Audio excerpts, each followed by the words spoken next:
therapy poodles allowed when facing the truth. And that's just how we like it.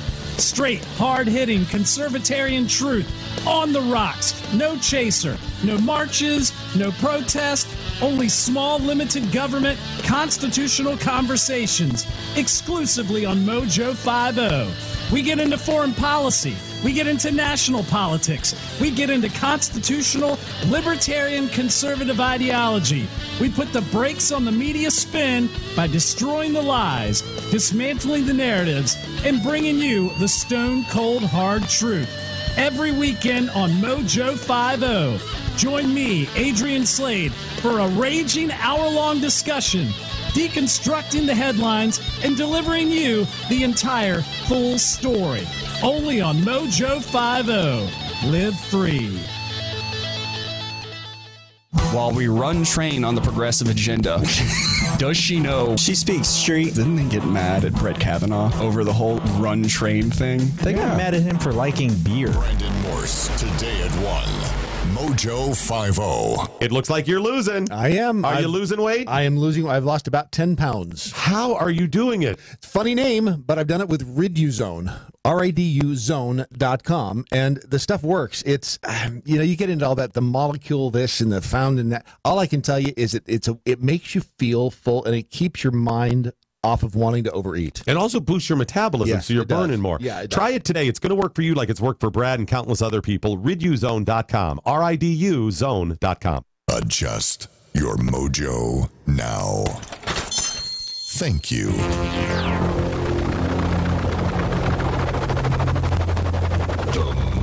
Ship has landed. Doc Thompson.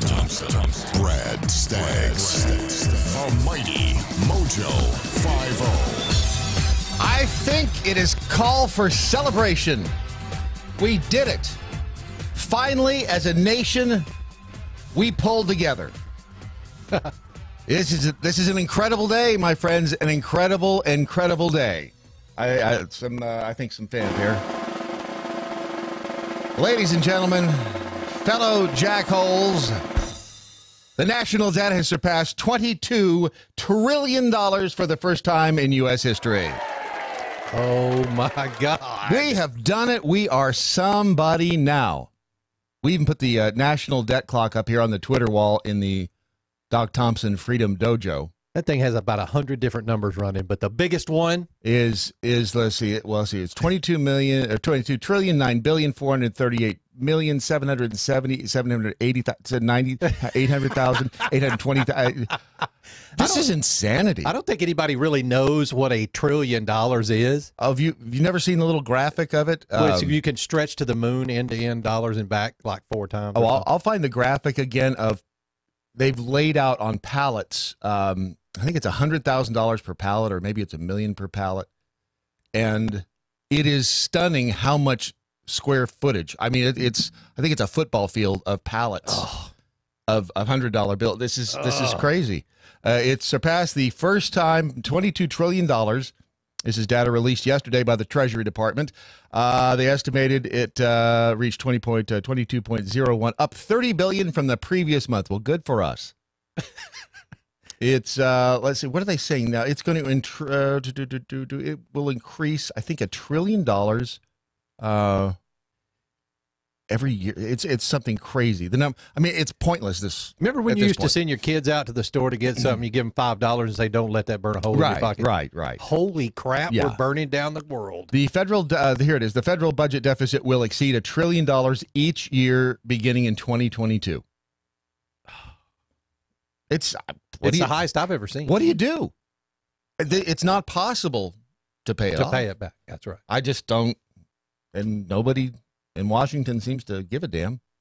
Just sits there, and yet we have. There's the train. I can hear the train now. Wow! I swear for the rest of my life, and I'm gonna hear a train. Every time I hear a train horn. So you have President Trump up there, campaigning for the border, which is great, but we don't have any money for it. We have Alexandria Ocasio-Cortez wanting the Green New Deal. That's great, but we don't have any money for it. If this were you or I, or me, any of us, Can you imagine if we just kept spending until we, the bank calls and your $2,000 is overdrawn? Yeah, so what? And just keep writing checks because that's what we're doing. I don't know what else you do with that. It is just dumbfounding that it is just being ignored. It's up to 440, 680,000, 90,000, 700,000. It's just spinning so fast that it's ridiculous. Oh, speaking of money, I went and checked the lottery tickets. Oh, you see the smile on my face? I checked the lottery tickets that I found in Doc's stuff. Yeah. Damn it. Kept coming in. Not a winner. And the next one, bing. Not a winner. So I'm quite certain he had probably checked those before, Brad. He just hadn't gotten away to throwing them away. Well, then again, maybe he had, if you've seen the inside of the car. Oh, jeez. And again, with Doc's car, what we have planned for, first of all, we're going to do a Facebook Live or a video, something. I just have to decide when we're going to do it, of cleaning the thing out. Hazmat suit and gloves, baby. Oh, there's no telling what's underneath the piles of stuff. I can tell you this, there's underpants in there.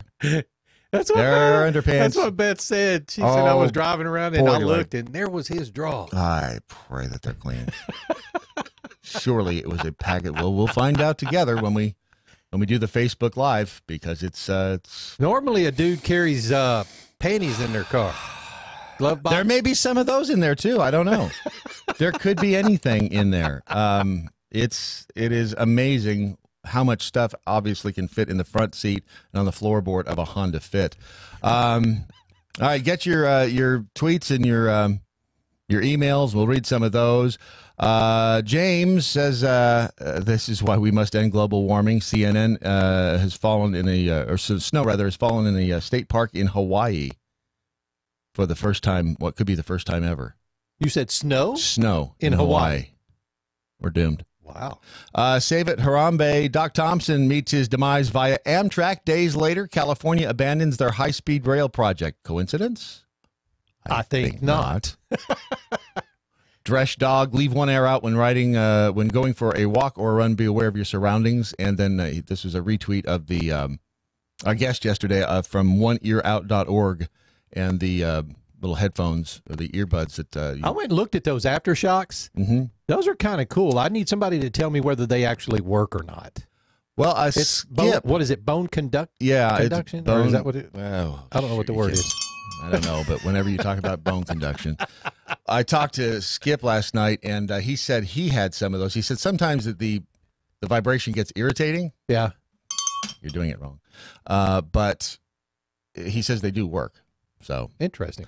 Barbara C. Mourning someone by immediately mocking him is new to me. Doc was one of a kind. Yeah, that's just one way when you're grieving for somebody, especially somebody like Doc. There's no other way to do it. I mean, it's all done in love, and you got to do it because it's one big party. It's the way you heal. And the thing is that's exactly the way Doc would want us to do it.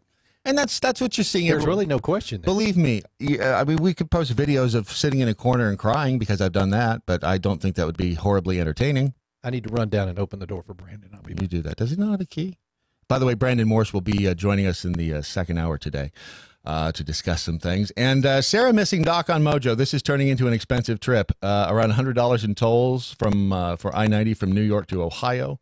$100 for gas. Probably should have get a more efficient vehicle.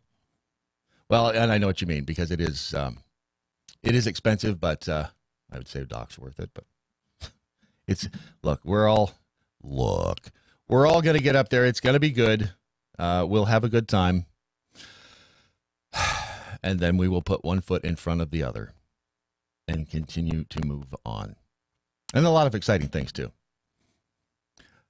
Bethan Simpson had a choice to make. Speaking of choices, she lives in Chelmsford. That's, I guess, a city northeast of London. So she was pregnant, and they went for the scan at 20 weeks. And what they found out that the fetus inside her womb was doing something abnormal. The size of her fetus head was abnormal. And then the doctors at Broomfield Hospital later diagnosed the unborn infant with spina bifida. So she basically had 3 options. She could carry the child to term. She could terminate the pregnancy. And the third option was something new, or relatively new, called fetal surgery. And you got to remember what, at 20 weeks, the fetus is literally the size of like if it's even as big as this one of those things of gum here. I mean, it's tiny. Imagine how tiny that is. Well, they decided they would opt for the fetal surgery. And to do this, they had to meet some pretty strict criteria. Both the mother and obviously the baby had to be safe through the whole thing. They tried to, I guess in the past, they've tried to repair the baby's spine. And spina bifida is a condition where the spine is not growing correctly, and obviously problems ensue once the child is born. But they went in. They took the fetus out from her womb. They took it out, brought it on put it on the operating table. Keep Governor Northam away. They fixed the spinal cord. The fetus was then put back inside, and she will now carry the unborn baby expected in April. That's pretty amazing that we have the technology now, or at least they do in England. And if they can do it, by God, we can do it. We kicked their ass in the war, after all. That's pretty cool. She described the build-up to the operation as a roller coaster during this time.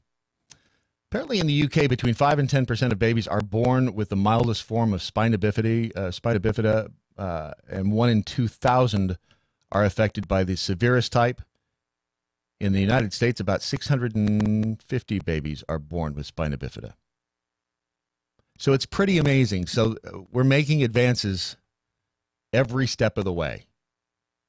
Incredible advances in medicine. At the other end of the spectrum, in Chicago, especially, burn injuries from the viral boiling water challenge are sending people to the hospital. Throwing boiling water into the air, it instantly freezes. Except when it doesn't. And hello, Brandon Morse. You start talking about boiling water challenge. Have you've seen the videos, right? I've seen the it's the thing where they go outside in the freezing cold and they try to throw the boiling water over their head and it creates this huge it freezes Instagram worthy picture. Except when it doesn't. Except when it lands on your face. Right. At least 8 people in Chicago have been treated at Loyola University Medical Center for injuries to their feet, their face, their arms, their hands. It's called blowback. It's called. Thank you. Wait, and then by the time it gets to their face, it's like little knives. Exactly. Well, yeah. And they say a lot of these are what's happening. They go outside. The parents go outside with their kids to do it, and the kids get excited, and then they step in front of the boiling water. So then they're scalding the kids. I mean, I shouldn't be laughing, but no, you should be laughing. This is absolutely. This is Darwin at work, is what it is right now. This is I don't know if you just heard the story from the UK about the fetal surgery. I did. I was listening in the other room to that. So the fact that we've got the two extremes of human behavior. We've got the most brilliant and the most advanced human behavior, all the way down to stuff that we probably could have been doing when we were cavemen. We gotta weed out the weakness, man. Yeah, I like the fact that every time one of these pops up, these like challenges. Mm-hmm. Like a number of people get hurt, some of them die. Remember what was the ice bucket challenge? Yes. Didn't like 8 people die or from something? Like heart failure, probably. From something like somehow they all just ended up dying. I don't know, but like many people ended up getting injured because of it. I never did that. I don't think I've done any of these. I haven't. Have you done any of the challenges? I was forced to do the ice bucket challenge. It's cold. Well, and they do that in the NFL all the time. I mean, coaches have to. And they get it for winning. Yeah. All right. And theirs is sticky. But folks, hey, if you're doing one of these challenges, really, you're just losing. Yeah, especially in the sense that you're getting scalded injuries to the face. Was there at least like a thing, like hey, if you do this, like it'll raise awareness for a certain sickness? No, this is just, hey, this looks cool. Just doing it for the gram? Yeah, pretty much. Chicago's Cook County Health Chairman of Emergency Medicine, Jeff Shader, advised the public not to try the boiling water challenge. It's tempting to try, he said. It looks pretty cool, but it's probably a bad idea. Yeah, then there's that. And speaking of Chicago, there's a whole bunch of stuff we'll get to today, by the way. Jesse Smollett. Oh, things continue. Jussie Smollett. Things continue to get more and more interesting in his case. He turned in his phone records, in theory, but the police have rejected them. Yeah. And there's some new surveillance video as well. A spokesperson for the Chicago Police Department said yesterday the detectives rejected the cell phone records that he submitted via PDF because they were heavily redacted. Yeah. Now, Smollett's saying he redacted the information on there because he was trying to protect the identity of famous people. You know, he didn't want their phone numbers getting out. The police say, no, you can take a PDF. You can absolutely go in and modify it and change things around. Yeah. They didn't say they have any evidence that he did that, but they said that it's possible that that he could have. They've asked him now to submit his actual phone bill or download his entire phone bill. They also said they have obtained some surveillance video, and this is going to be interesting, from stores in the area where the attack happened to see if anybody bought the rope, like the rope that was around his neck. Yeah. Yeah. None of this makes sense on the Smollett story. No. Okay? No, it doesn't. First off, here I've been saying this on my show. This is MAGA country! You little faggot! First off, okay, here's the entire street where he was going from the sandwich shop to his apartment is completely, it's videoed, right? There's footage everywhere with the exception of a 60-second gap where he claims the attack took place. So what you're telling me is that some couple rednecks apparently did some kind of Ocean's 11 level prep to understand, oh, hey, we know where the blind spot on the cameras are. Yep. All right? And they were never seen on camera, period. No. Not walking there or anything to this gap. So they must have rappelled down from a building somewhere. On ropes, Mission Impossible style. An entire team in a van nearby telling, go, Get it. And then in that little gap, they managed to do all this, call him in the N-word, the F-word, all right, then scream, it's MAGA country, douse him with bleach, put a rope over his neck. And then get out. No one saw them get out, which means they had to rappel back up the building. I've seen the documentary Mission Impossible. I know exactly what's possible. You've seen the historical records. Yes. It is absolutely. So we're now on the lookout for Tom Cruise, who most likely is the culprit in this attack. Yeah. Here's what the cops are saying. The attack never. This is what the Second City cop reports last night said. The attack never happened.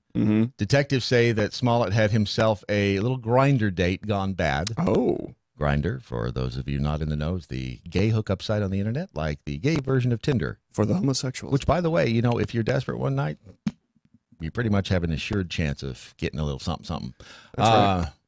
He says Smollett says he's refused all forms of cooperation. This according to the police again. But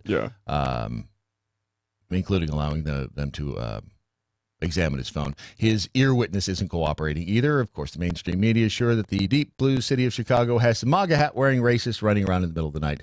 The one picture that they did release of the two guys, the two shadowy figures walking down the street. Seriously, there's a picture of two shadowy figures. Seen that? Yeah. Are they like? That's them. Two guys walking down the street, and I mean, they don't look like they're in a hurry. They're not carrying anything. The police just did that so they could say they'd done their due diligence. Because if they had come out and said this guy's lying from the get-go, there are currently other pictures of them. Apparently, one of them it's like a blurry photo of them walking along a mountain hillside, and also in let's see here. There's another blurry one here of them at Lake Loch Ness. Oh, yeah. The one with Bigfoot wearing the MAGA hat and the Loch Ness Monster wearing the MAGA hat? Yes. I'm looking at them right now. That is undeniable proof that they were there. Undeniable. Could be them. I just hope the police can find their crack team of black homosexual assaulters. Oh, yeah. It's got to happen. Who is obviously, like I said, in a van somewhere else, so monitoring the area, making sure that if anyone black and homosexual walked by, specifically, hopefully, someone who was on a TV show on Fox, something like that, you know, that would be preferable.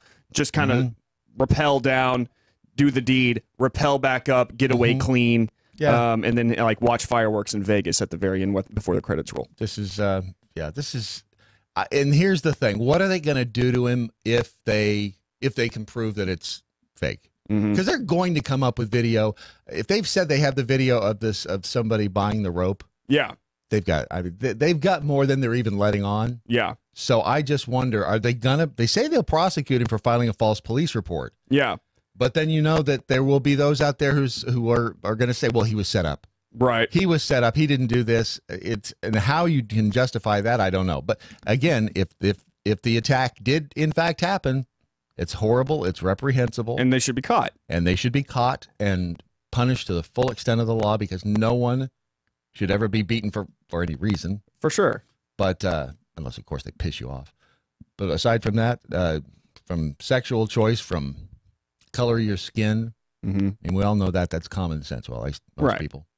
So we'll keep you updated. Yeah. Apparently, violation of this this little thing that he's doing here is a Class 4 felony. Is that really true? This is from the Chicago police. Apparently, filing a false report is a crime. A person commits disorderly conduct when he/she knowingly transmits or causes to be transmitted in any manner to any peace officer, public officer, or public employee to report to the effect that an yada yada yada yada whatever legalese. Violation of this section is a Class 4 felony, which can result in fines and/or imprisonment. So what they'll do is, if they find him guilty, of filing the false police report, they'll slap him on the wrist and let him go. Pretty much, yeah. He's not going to go anywhere. No. No, not at all. In another story, a man charged with murdering his wife told police, "Well, I guess I don't have to worry about getting a divorce now." That's true. She's not wrong. Nope. Twin Cities Pioneer Press said that Matthew Jansen shot and killed his wife, Mary Jo Jansen, in their home on Friday. Criminal complaint from the Anoka County Attorney's Office sent to Yahoo says that Jansen admitted the crime to a 911 operator and that his gun was unloaded and in his home. They found her lying on the floor of her upstairs bedroom, shot in the neck and chest, and located the handgun on the steps of the home. An empty gun case was also found in Jansen's truck and a February receipt for the Smith & Wesson. So he apparently had this thing planned out. But he's correct. He does not have to worry. Saved a lot of money. Yeah. And the divorce courts and lawyers. And Why stuff like are divorces so expensive? Because they're worth it. Every penny of it. He said that she had filed for divorce back in November. The couple still live together. Let me just tell you, that never goes well. I can't imagine that it would. I may have been in that situation. Yeah? And it is not pleasant. I mean, had I been in that situation? Yeah. Let me just say it is not a pleasant experience. I don't imagine it would be. No, because there's a really tiny fine line between love and hate. Yeah. Everybody thinks that hate's at the opposite end of the spectrum. No. It's right there next to love. Yeah. And you can trip over that line sometimes very easily. And when you are stuck, it is like having two animals in the same cage. And especially if you add alcohol to one of those animals. Oh, yeah. Yeah. It can get downright It's like ugly. Shaking up a jar of mantises. It is beyond stressful. I'll just leave it there. I'm not condoning this guy shooting his wife, but I understand it. Yeah. Can't condone it, but I certainly understand it. She was supposed to have moved out on Saturday. There was that sucks. There was an article about that got released not long ago about a guy who literally committed a crime specifically to go to jail so he could get away from his wife. Oh, I remember that. Remember that? Yes. Yes, it was going to be a vacation for him. Yeah. Boy, that was, how do you, like you got to think though, man. Think about it. It's probably very relaxing. You go there, all right? You have 3 square meals, all right? It's like summer camp. Yes. You get to work out. And none of the blah, blah, blah, blah, blah. Exactly. Blah, you don't have to blah, talk blah. to anybody. In fact, you're encouraged not to talk to anybody. Right. It's like silence. And you just have to lay there and take it. At home, you have to lay there and give it. In prison, you just have to lay there and take it. That's right. You don't have to do much. No. Yeah. And if you relax, it only hurts for a second. That's right. That's right. I promise you that. Not that I know that, but that's what I've read in several stories around the interweb. That's what they say in Oz. That show. I've seen that documentary as well. Yeah. By the way, don't forget Patriot Mobile. Our friends over at Patriot Mobile. If you go to patriotmobile.com/doc, you will find the key to cell phone nirvana. Well, at least you'll find a way that you can be part of the solution instead of part of the problem. If you're one with one of the big guys, just Google what they are doing with the money that they give to charity, quote unquote. And I think you'll find that some of the big cellular companies, they are giving their money to organizations like Planned Parenthood and others that probably don't align with your values. If you go to patriotmobile.com, I know, right? Shocking. Go to patriotmobile.com/doc, and you'll find that when you get an account with them, a portion of the proceeds from the money that you pay them every month goes to like NRA and FreedomWorks, Faith and Freedom Coalition, and a whole lot more.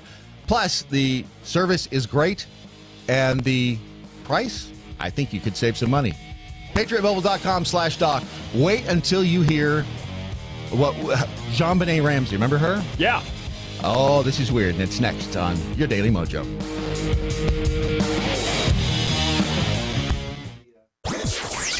I'm Michael Pelka from PureOpelka.com, and I'm about to commit a crime. At least, I'm about to commit a crime if I'm in England. Thank God I'm here in the United States of America, but what I'm about to do might get this 2-minute drill bounced from British podcasting or from the internet overall. It might prevent me from going to Britain to watch Wimbledon this summer. Bruce Jenner was a great athlete. You see what I did there was dead name Bruce Jenner. Caitlyn Jenner is what I'm supposed to say. A mother was arrested for dead naming a person on the internet. Dead naming, the process of calling a transgender person by their former identity. You can actually get locked up in England for that. It's insane. The mom was locked up, detained for 9 hours, questioned. They took away her phone and computer for a few days. It gets worse. A student in Bristol, England, asked a question on the internet. Is it a crime to say women don't have penises? No, it's not a crime. Well, unless you're in England again. He was barred from a free speech event at a university. Think about that. Let that sink in. Dead naming could get you arrested, and saying that women don't have penises will get you barred from a free speech event in England. It's insane. Testudo, my friends. Testudo. Mike Opalka's 2-minute drill is powered by MoJoWildRice.com. Their wild rice is a superfood, gluten, sodium, fat, and cholesterol-free, yet high in fiber, protein, zinc, phosphorus, and trace minerals. But you're going to love it because it's delicious. MoJoWildRice.com. MoJoWildRice.com. The Daily Mojo. All right, get your comments and your tweets in. Use the hashtag What I Learned Today, and we will get to them here in a few seconds. Talk to Skip Lacombe last night, and he was packing. He said, boy, I hate to pack, but I really hate to pack for this trip. And yeah, totally understand. If there's a time I didn't want to get on an airplane, this is it. We're not taking Spirit. Please tell me, Ron, that we are not taking Spirit Airlines. Because American. Kind of a step up. It's sort of. Yeah, I suppose it is. Skip has arranged for some live streaming of the celebration of life, so that if you can't attend, and I totally understand if you can't, and you're going to be. When's your birthday? My birthday is on the 15th. And so you're going to be in Vegas. Oh yeah, I'll be in Vegas. Would love to. I mean, he would tell you to go to Vegas. Yeah, I was ordered to go to Vegas by the MoJo fam. Yes. Because apparently Doc would definitely want me to be in Vegas for my birthday. And I believe that. As a matter of fact, I even offered to go to Vegas with your fiance. You actually offered to swap places. Yeah, which I thought was pretty giving on my part. Yeah, that was a beautiful offer. Thank you, man. That was very kind of you. I don't know why you didn't take me up on it, but whatever. Well, I was actually thinking about just giving you her spot. It's probably not a bad idea. And then we've got this nice little hotel suite. Two of us. She could go to Doc's funeral. Exactly. And the two She of can us go to Vegas. exactly. Yeah. Exactly. I like that idea too. Boy, I don't want to go. But we'll go anyway. All right. So JonBenet Ramsey, and this is back in 1996. If you're not familiar with the story, she was. They lived in Boulder, Colorado. JonBenet was. How old was she? 10. No, she wasn't even that. I don't even think she was 10, judging by the pictures. She looked like she was around 6. 6 years old, sorry. So she's a beauty queen, and that's a whole different story, but the little 6-year-old beauty pageants. But she was found murdered in the family's basement. And really the thing has gone technically unsolved for, 23 years now? I can remember it being in the tabloids ever since I was. It was all over them. Yeah. And I had a friend in Nashville, Dan Miller. He went out and interviewed, this has been years ago when he was still alive. He's been quiet since he died, too. Oh. And now Doc knows him. Not a lot of talking. Dan Miller went out and interviewed the family, and he came back, and he said, I doubt that neither one of them did it. Because that was kind of one of the theories, is that one of the parents had done it. The mother has since died, and I think the father's still alive. Oh, but it was one of the most bizarre stories that I can remember at that time, for sure. There is a pedophile. He's in jail. He is his name is Gary Oliva. He confessed to the murder of her. He confessed this in prison letters to a friend. He said it was an accident. He has long been a suspect, apparently, in the murder of JonBenet Ramsey.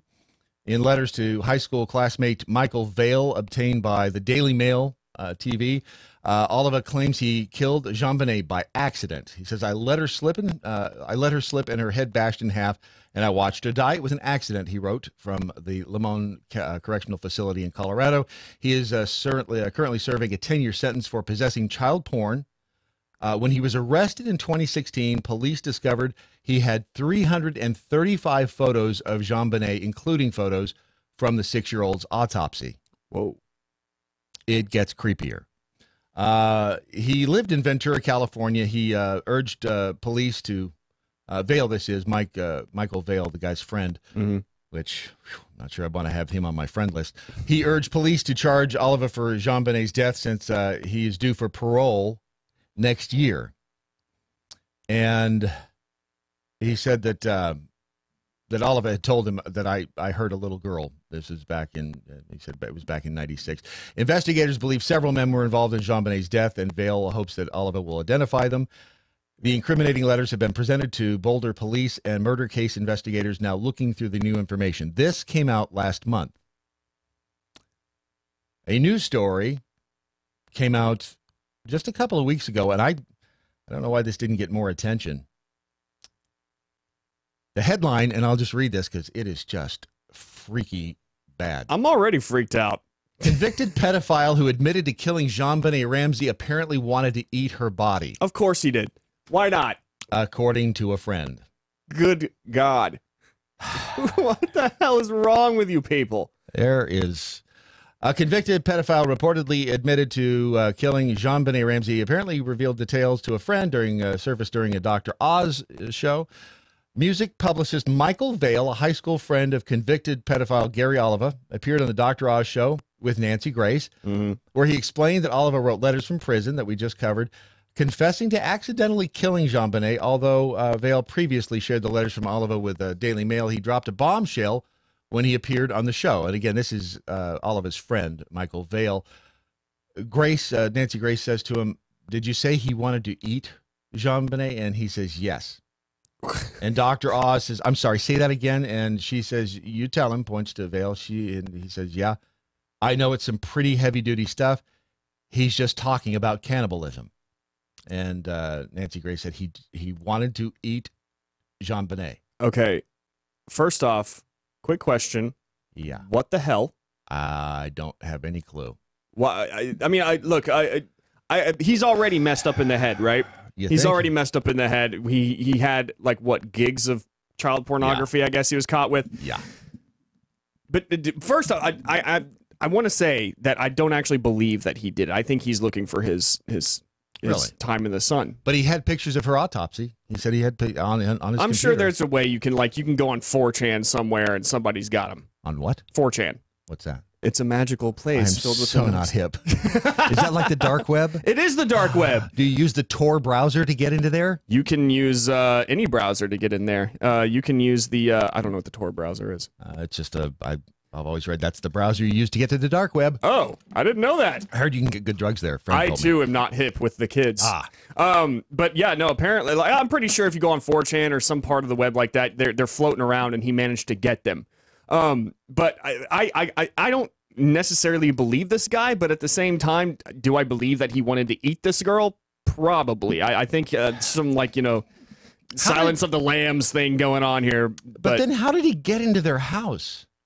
I mean, the girl she was at home. Mm-hmm. She was in the basement of her parents' home. And there, at the time, I remember there was speculation that it was the brother. Because the brother is, I think it's not autism. It's some weird social disorder. Like Asperger's or? It's something like that. And he had this really weird habit when he was interviewed of grinning, like a nervous smile. Yeah. Kind of like the kid up Sandman. Yeah.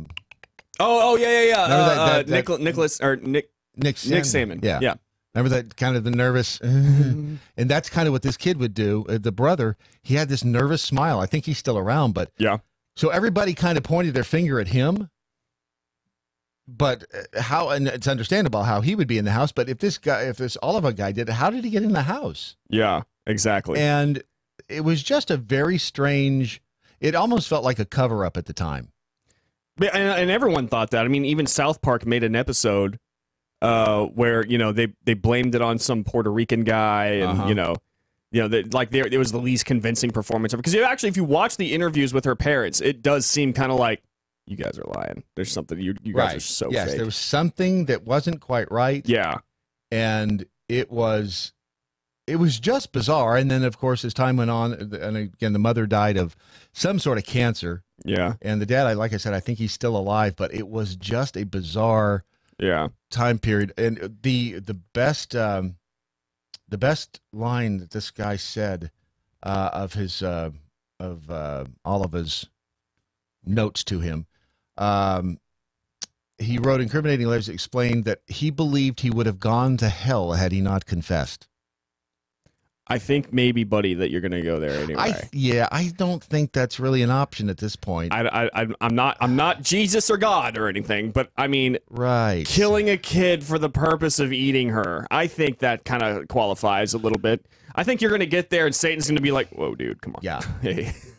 No kidding. And if he did this, how has he survived in prison this long? Because you're in prison, you've done something to a kid. Yeah. You don't survive for very long. See, this is okay. Just something's not adding up with this guy. I don't believe that he did it. I think he's just doing that now to get media attention. I think that he's a liar as well as a pedophile, and so I don't see it happen. I think that it still was the parents.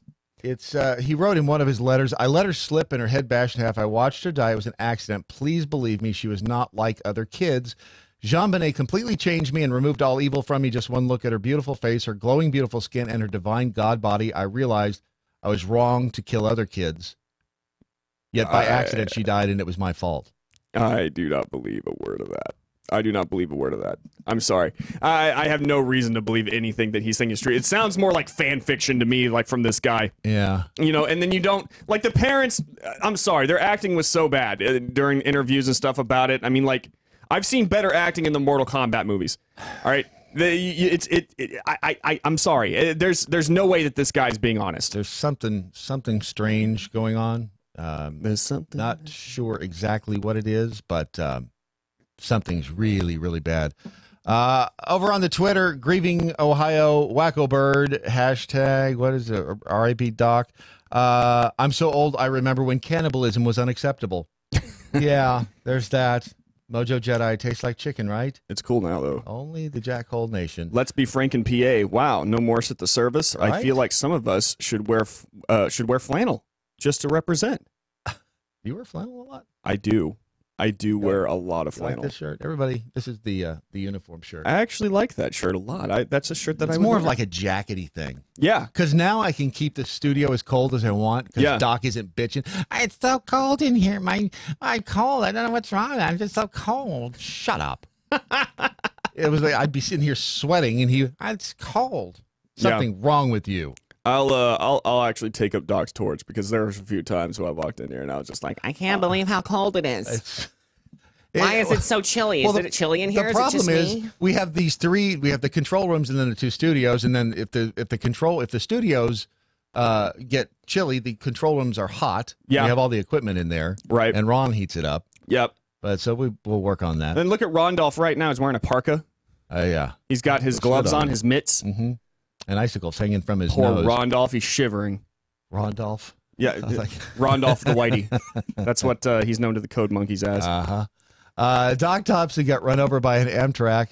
Oh, I've got to play that too. Hey, Doc Thompson. Stunt Brain got it right on his 2-minute drill. Bruce Jenner was an exceptional athlete. He's no longer Bruce, but was then, and Mike used the past tense. That was done properly. Now, whether or not Caitlyn Jenner has any athletic skills is up for debate. Well, now he's just part of the Oppression Olympics. Yeah. There's that. Oh, I was going to say we have the drum roll. Oh, do we? Yeah, but it's... Oh, wait. Yeah, wait. It's right... Yeah, it's just a drum roll. But it's too long a drum roll. Oh, yeah. That's like that's like a watch me jump off of this. You're looking for a rim shot. That's a watch me descend off of this building to assault a black gay guy. Exactly. It's exactly what I was thinking. All right, so more vintage Doc here. This is from his days up at Magic in Cleveland. And this is, I guess, one of the days that they were celebrating Lanigan. He worked with Lanigan and Malone up there, part of the morning show. Mm-hmm. And this was when Lanigan was retiring. And it was kind of it was a zoo format. A zoo format. So this is just a little vintage Doc, just to keep things reasonably normal in your life. This should. Hello. Hello. Is this Stumpy? Stumpy. Stumpy Lanigan. John, do you recognize this mystery voice? Yeah, it's Gabby Hayes. Hey, this is your old pal from Ogallala. I lived in the basement house across the street. You remember his name now, John? Yes, it's Eddie Gregory. Eddie Gregory. Congratulations, John. How many years it been? 60? How many years since you? Oh, boy, it's been forever. Last time I saw you, John, we was stealing records, and you was working at that, what were you doing? You were lifeguarding, weren't you? Wow. I'm not going to help you. Wow. John, this is an old Eddie friend of Gregory. yours. Guy, probably you went down to his basement and, where you worked your leg in between his and... I meant to tell you, we used to tell us you were down in the basement working. I didn't know that was a house. I thought you were down in the basement. No, by that time we built the rest of the house. Oh, okay. We had an upstairs. Okay. How long has it been since you talked to Eddie? It isn't Eddie Gregory, okay? This is Eddie. We found him. We went through a lot of trouble to dig these things off. I think this is really low. Eddie Gregory died in a terrible car crash. Oh, my God. He died in a terrible, horrible car crash. I think he's setting us up. It killed him and his wife and all 3 of their small children. Oh, Eddie, you didn't die, did you? Eddie, are you still alive? Oh, I'm right here. What have you been doing? Well, I started my own business in that basement. Really? Yeah, making sweaters. Sweaters? Yeah, I made this one sweater with a spoon and real big. All right. Bogus celebration day is over. Eddie, you're a phony, a fraud. You're out of here. Goodbye. Have a nice life. Thanks, Eddie. Thanks a lot. I'm not putting no more calls.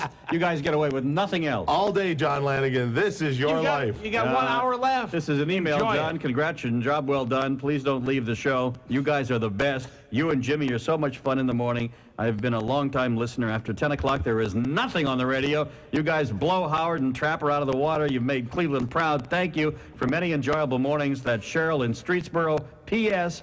Maybe you could put in a good word for me with Doc. Wow. Thank you. Wow. WMJI rules. What happened? A single babe is hot for your, warm for your form. Of course they are. This is Cheryl from Streetsboro. Oh, of course they are. They're all hot for me. He lived in his mom's basement, Cheryl. Remember that. Now, John, this is not a... That was the house, the basement. Anyway, there's Cheryl's letter if you'd like to meet her. Yeah. You got a call, and this is no setup. There's somebody actually calling in. Hello? Lanigan. You recognize this voice, John? This mystery voice? Hello? John, Sherrod Brown. You gave it away, Sherrod. You're not supposed to tell mystery caller who you are. It's not a joke. I feel real bad about your leaving, and I just wanted to offer my condolences, congratulations, whatever. That was nice, Sherrod. That was nice. Very nice, Sherrod. Thank you. John, I know it's hard for a guy your age to just walk away like this. So yeah. The word on the street in Washington, considering particularly what you were saying to Chip today, the word on the street in Washington is you're going to take a PR job with the White House. PR. You used to just hate Clinton, and now you're one of. He speaks proudly of you as one of his greatest defenders in talk radio all over the country. Really, one of his oldest and dearest friends. Jared, thanks. Have a great weekend. John, I wish okay. you well. Thank you. You too. By the way, he hung up on me. John, see if you recognize his voice. Hello, are you there, caller? Yes, I am. Hi, John. How are you? Fine. How are you? Good. Do you recognize me? No. All right. Wow. Come on. I know we've had our differences. This isn't Big Ginger, is it? No? Okay, go ahead and tell him, caller. This is Joyce, your ex-wife, John. John, you are not. You didn't even recognize her. I just wanted to bury the hatchet. I'll bury the hatchet. Come on, John. What's wrong? You're not my ex-wife. Okay, what was your maiden name? You haven't changed. No. What was your maiden name? You haven't. Come on. Now, What John, was? I don't want to start anything on the air. Come on. I can't believe you're treating me this way. Wow, John. John, why are you treating me this way? This is the worst This Is Your Life I've ever seen, ever done, anywhere. I can't even believe you're treating me this way. After all the stuff I've done for you. You don't even know your maiden name, you moron. What is it? What is you up by your bootstraps when you were pimping drugs and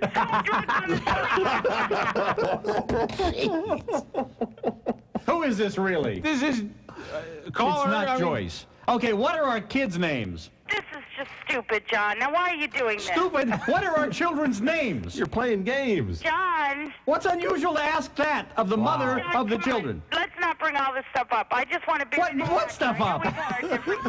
What are the children's names? He sounds like a crazy man right now. I wouldn't stand for this. Listen to him. What are the children's names? Who would ever thought that on the last day you hear John Lanigan saying, "What about the children?" This is the most pathetic This Is Your Life. I hope I never do quit and leave it up to you, morons. So that was the day, I guess, or one of the days that John Lanigan was retiring. It has a timestamp of 7/3/98. So that'd be what, 21 years ago? Yeah. Just wow. about, yeah. He was just a baby, Doc was at that time. But a lad. Yeah. Have you seen the pictures we found of him, like the one right over your... I've been actually like looking at your Facebook, and I got to tell you, some of these are hysterical. The one of him, this one right there. Yeah. The pager. With the pager and a denim on denim. Yep. That would be, or what we like to refer to as the uniform of the late 90s. Oh, yeah. I did the same thing. That was a great, I mean, it was simple. You just had to get the denim shirt and wear Levi's, and you were good to go. It was a simpler time. It was a simpler denim-laden time. It really was. Over on the Facebook I'm gonna bring it chat, back. I have no problem with that. I'm going to bring it back. It's a good idea. Stephen Isles, rather, maybe just crazy, and the guy's talked himself into thinking he did it, referring to the John Bonet thing. Don't know that I believe the guy, but damn, he sounds crazy. Yeah. Yeah, a little bit. Yeah. Just a tad. Kevin says, damn, I remember when child killers just wanted to leave the body. The world is getting crazier and crazier. Yeah, you couple that with the national debt, and we are Screwed. Dead kids in national debt, man. I don't understand people. Match made in hell. I just don't understand people. Oh, before I forget, let's thanks to. Have you noticed all the booze and food showing up here? I have, actually. It's caught my attention. Some of the booze that I would come in here to the studio and there would be a nice row of whiskey. Yeah, it's we drank all that. And being the polite person I am, I did not drink any of it. Well, so thanks, guys, for not leaving me any. Hey, Ron. So the M&Ms. All right. So I think this was Raider who sent the Raider caramel M&M. I don't know. Look on those little. Well, I did, but there's two of them. One is from Harold G. Bullock. That's probably Raider. Is that Raider? But then the other one says from Raider. So is Raider just Harold is his first name. Oh, there's two of them. They must be. Anyway, Brad and Joy, since I missed you on Friday, I was supposed to give you a hug from Angry Beaver, so let the guy behind the glass give you one for me. He's not coming anywhere near me, Raider. I already gave you the hug. hug. Oh, you lying. I like the smile on his face when he said that, too. I already gave you one. I hugged him. He put his head on my shoulder. You saw what he tried to do to me in Vegas. You saw where he was coming at me at the table there. Yeah. That was actually after the fact. It was after the fact. Is that when you were pulling back? I was pulling back there. It was after the fact. I already gave him a big old wet sloppy kiss on his cheek. It was whiskery. That's why I had to shave to get that nastiness off my face. But I think that whole box was from Raider. Well, Raider, thank you. Raider, if I reach into this box right here, am I going to get bit by some kind of black mamba? That's a Brad thing. All right, so this is, let's talk about the way we all deal with grief, because people deal with grief in different ways. We've discovered that that Ron deals with grief by writing 10,000-word posts. Yes. For instance, he gets he writes novels. Yes, he does. He writes novels and he puts them online. Words. And he just so he runs out of ink essentially writing posts when he is working through his grief, and we all have different ways of doing it. I happen to. There's a couple things I do really. The first, I clean. If I'm stressed and or like that is a fact, because last Tuesday night, when we were struggling with what was going on, Brad was cleaning everything. Yeah. He was putting the business card stack we had in alphabetical order. It was. That's actually funny that you say, because you know what I do whenever I'm stressed out or I'm like, I start arranging things. Like I just kind of absent-mindedly straighten this, and then I'll make sure that this is good. Maybe wipe that down and clean stuff off. Yes, it's the same thing. I think maybe it's a putting your world in order thing. I don't know. Maybe it is. It feels better when I do that. And the other thing that I do is I busy myself in the shop, and that's one of the boxes that I made and it was working on. And if you listen to the podcast, it's a box about the size of a shoebox or so, and it looks like it has magic little symbols all over it because it's a magic box. Well, yeah, Brad builds magic. I know that. Magic illusions. It's really cool. It's a way to. Oh, like actual I thought you meant like the things that he builds are magical. To which I would have responded yes. The things that I do are magical. Yes, especially with that one finger. Oh man. That is the most magical thing. This other finger is jealous of this finger. Let me just tell you. He's brought a few of them in, and Brad can do the magic that goes with them. It's pretty cool. Oh, really? Yeah. Really? Oh, yeah. And that's not even code. He's literally doing the magic. He calls what he does with his pinky the trembler. The trembler. Exactly. The trembler. You ever seen the shocker? Let me just tell you.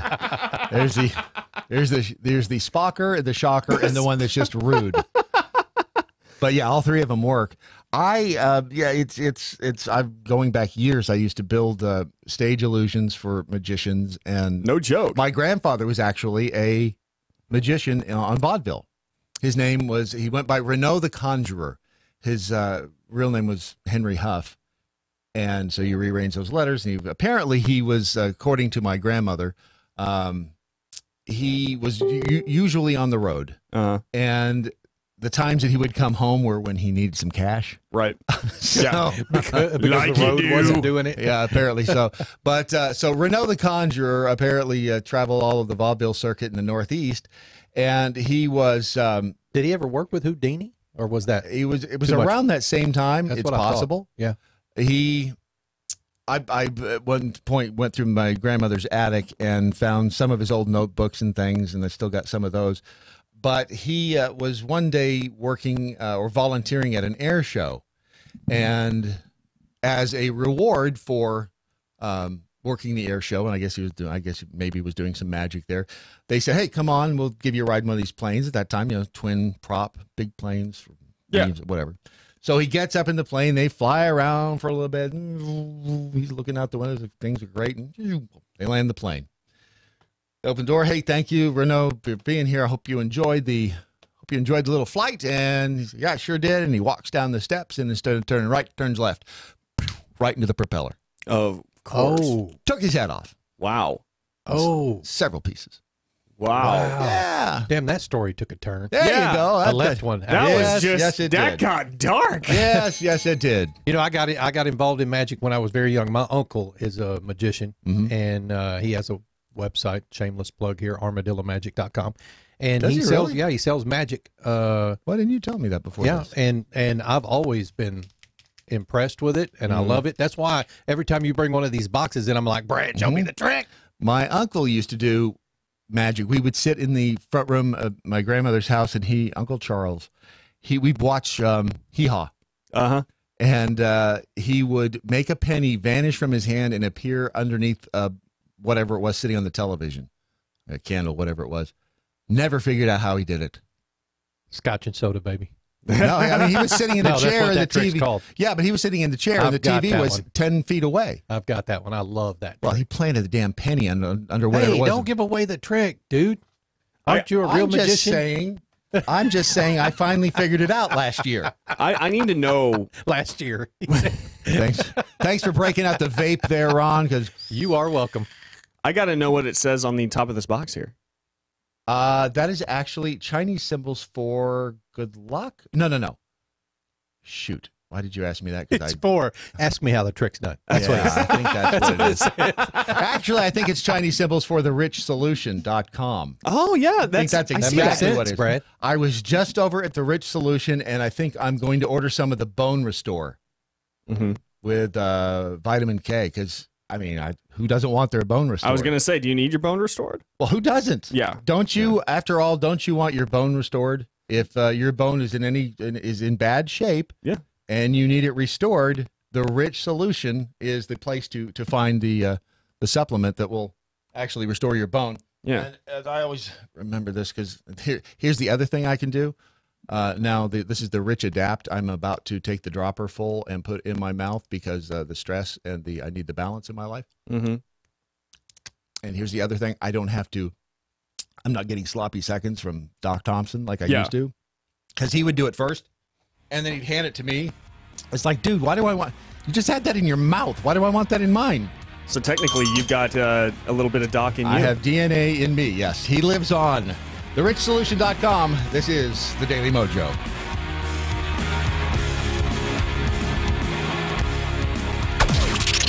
This is the seditious, rabble-rousing, liberty-loving, home of fun, entertaining, and compelling talk.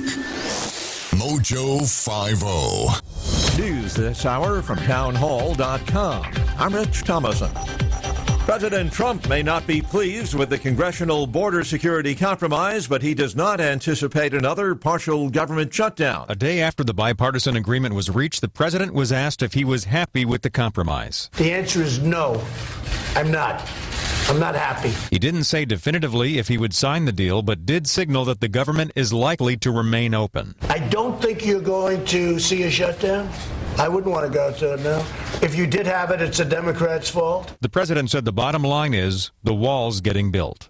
Greg Clugston, the White House. New York City police mourning the loss of one of their own, the tragedy compounded by word that it was a case of one officer mistakenly firing on a fellow officer. At a late-night news conference at Jamaica Hospital Trauma Center, New York Mayor Bill de Blasio called it very, difficult, painful night for our city. Responding to a robbery in progress, Detective Brian Simonson was fatally shot. Even more tragic, Police Commissioner James O'Neill said, "At this hour, I will tell you that this appears to be an absolute tragic case of friendly fire." Another officer was shot in the leg. The suspect was shot multiple times and was listed in stable condition. I'm Mike Rossi. It's all about money. Denver teachers remain on strike, walking the picket lines for a third day in a pay dispute with the school district. Striker Noah Kaplan. District and the union have been in conversations for over 15 months, and I think we're hopeful, but we'll be here as long as we have to in order to make sure we're getting paid a fair living wage. More talk scheduled later today, and this is also about money. The national debt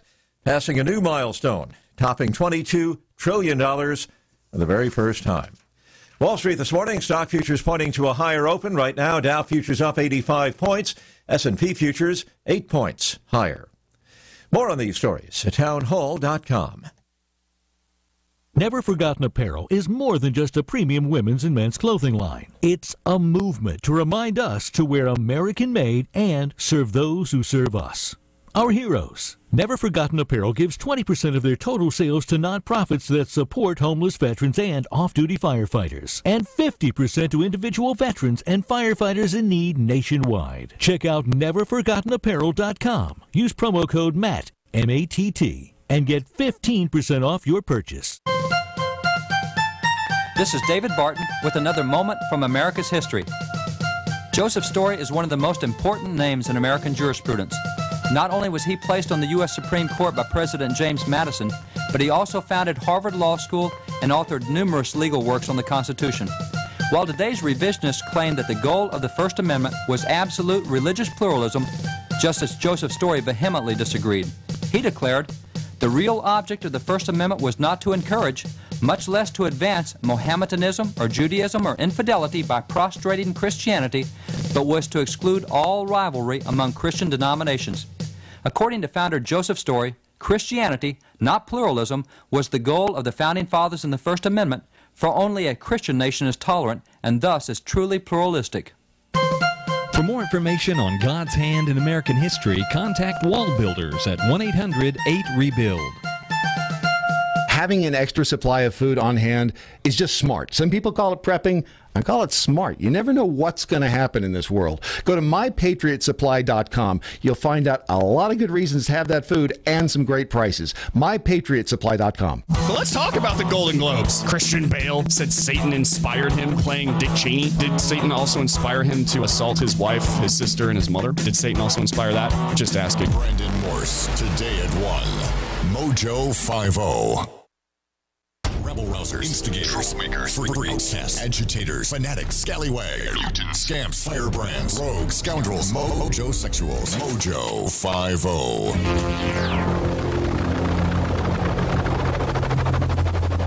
The mothership has landed. All right, if you're new to the broadcast, and there are a lot of new folks watching, thanks to Doc Thompson and his train. Love you, buddy. Which we're just talking about the irony and between the billboard out front on train safety and the fact that a train is a long snake essentially, and Doc's favorite song to dance to was "Wagon Wheel." Just look at by Darius Rucker. Look at that video. There's just so much irony surrounding this entire thing. But the police actually in Florida have asked us, because of the increased size of the audience, if we would please announce that they are looking for a small monkey stolen from the zoo. I saw that on the news earlier before I came in. It's a 12-year-old monkey believed to have been stolen from her enclosure at a Florida zoo in West Palm Beach. Callie is a 1-pound female Goldos monkey. A Goldos monkey. Yeah, it's a Goldie's.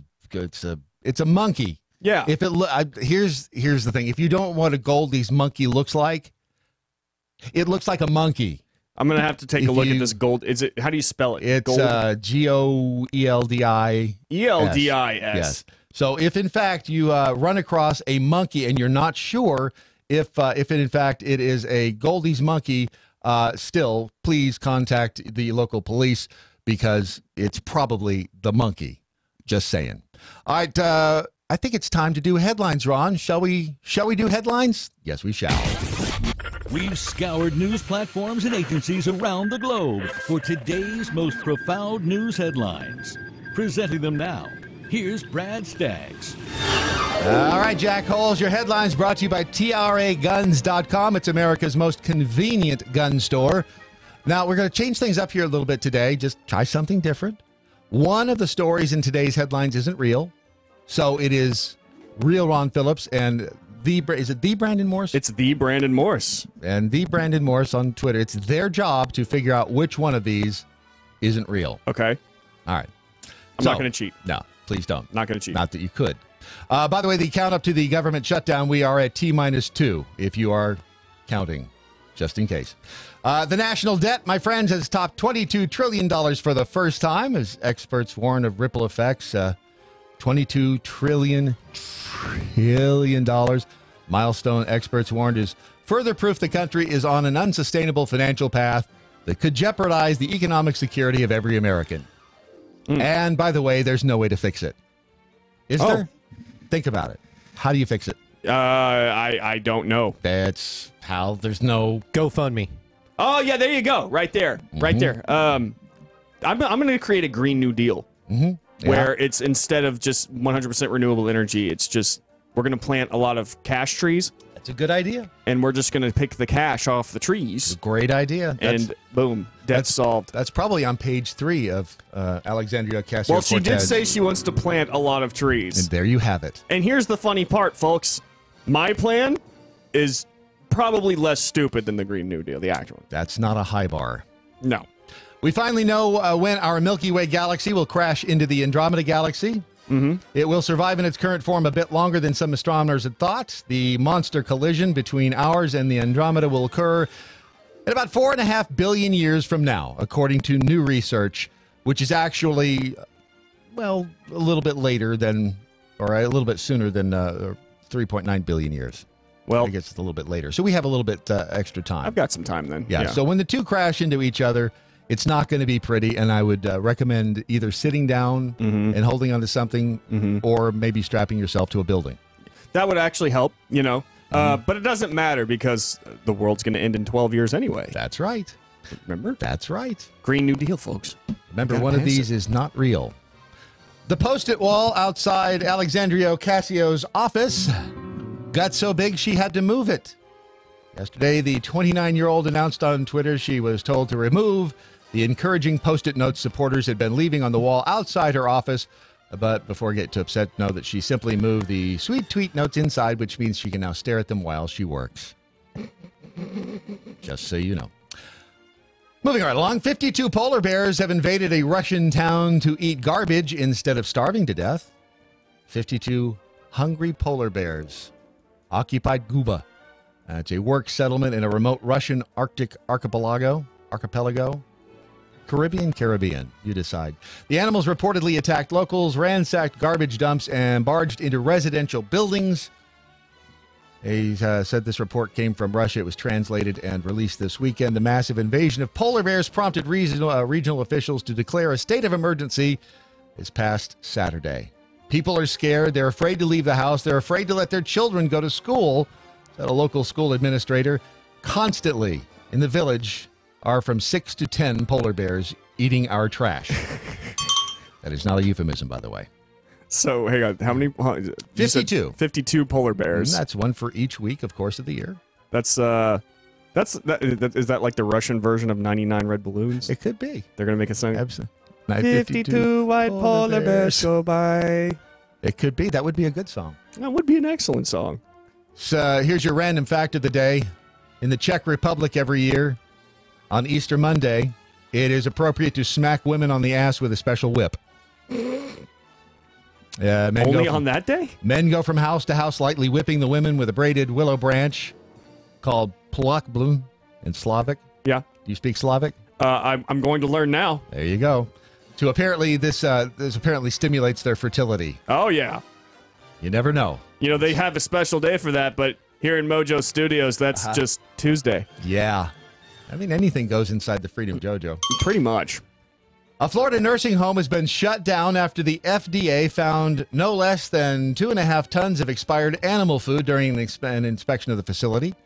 Fort Myers police seized over 120 52-pound bags of dog food in the basement of the Mariposa Nursing Center after families of the residents raised a number of complaints, which led to an official FDA investigation. Residents reported a number of gastrointestinal symptoms, such as severe digestive problems, chronic flatulence, frequent vomiting, nausea, and diarrhea.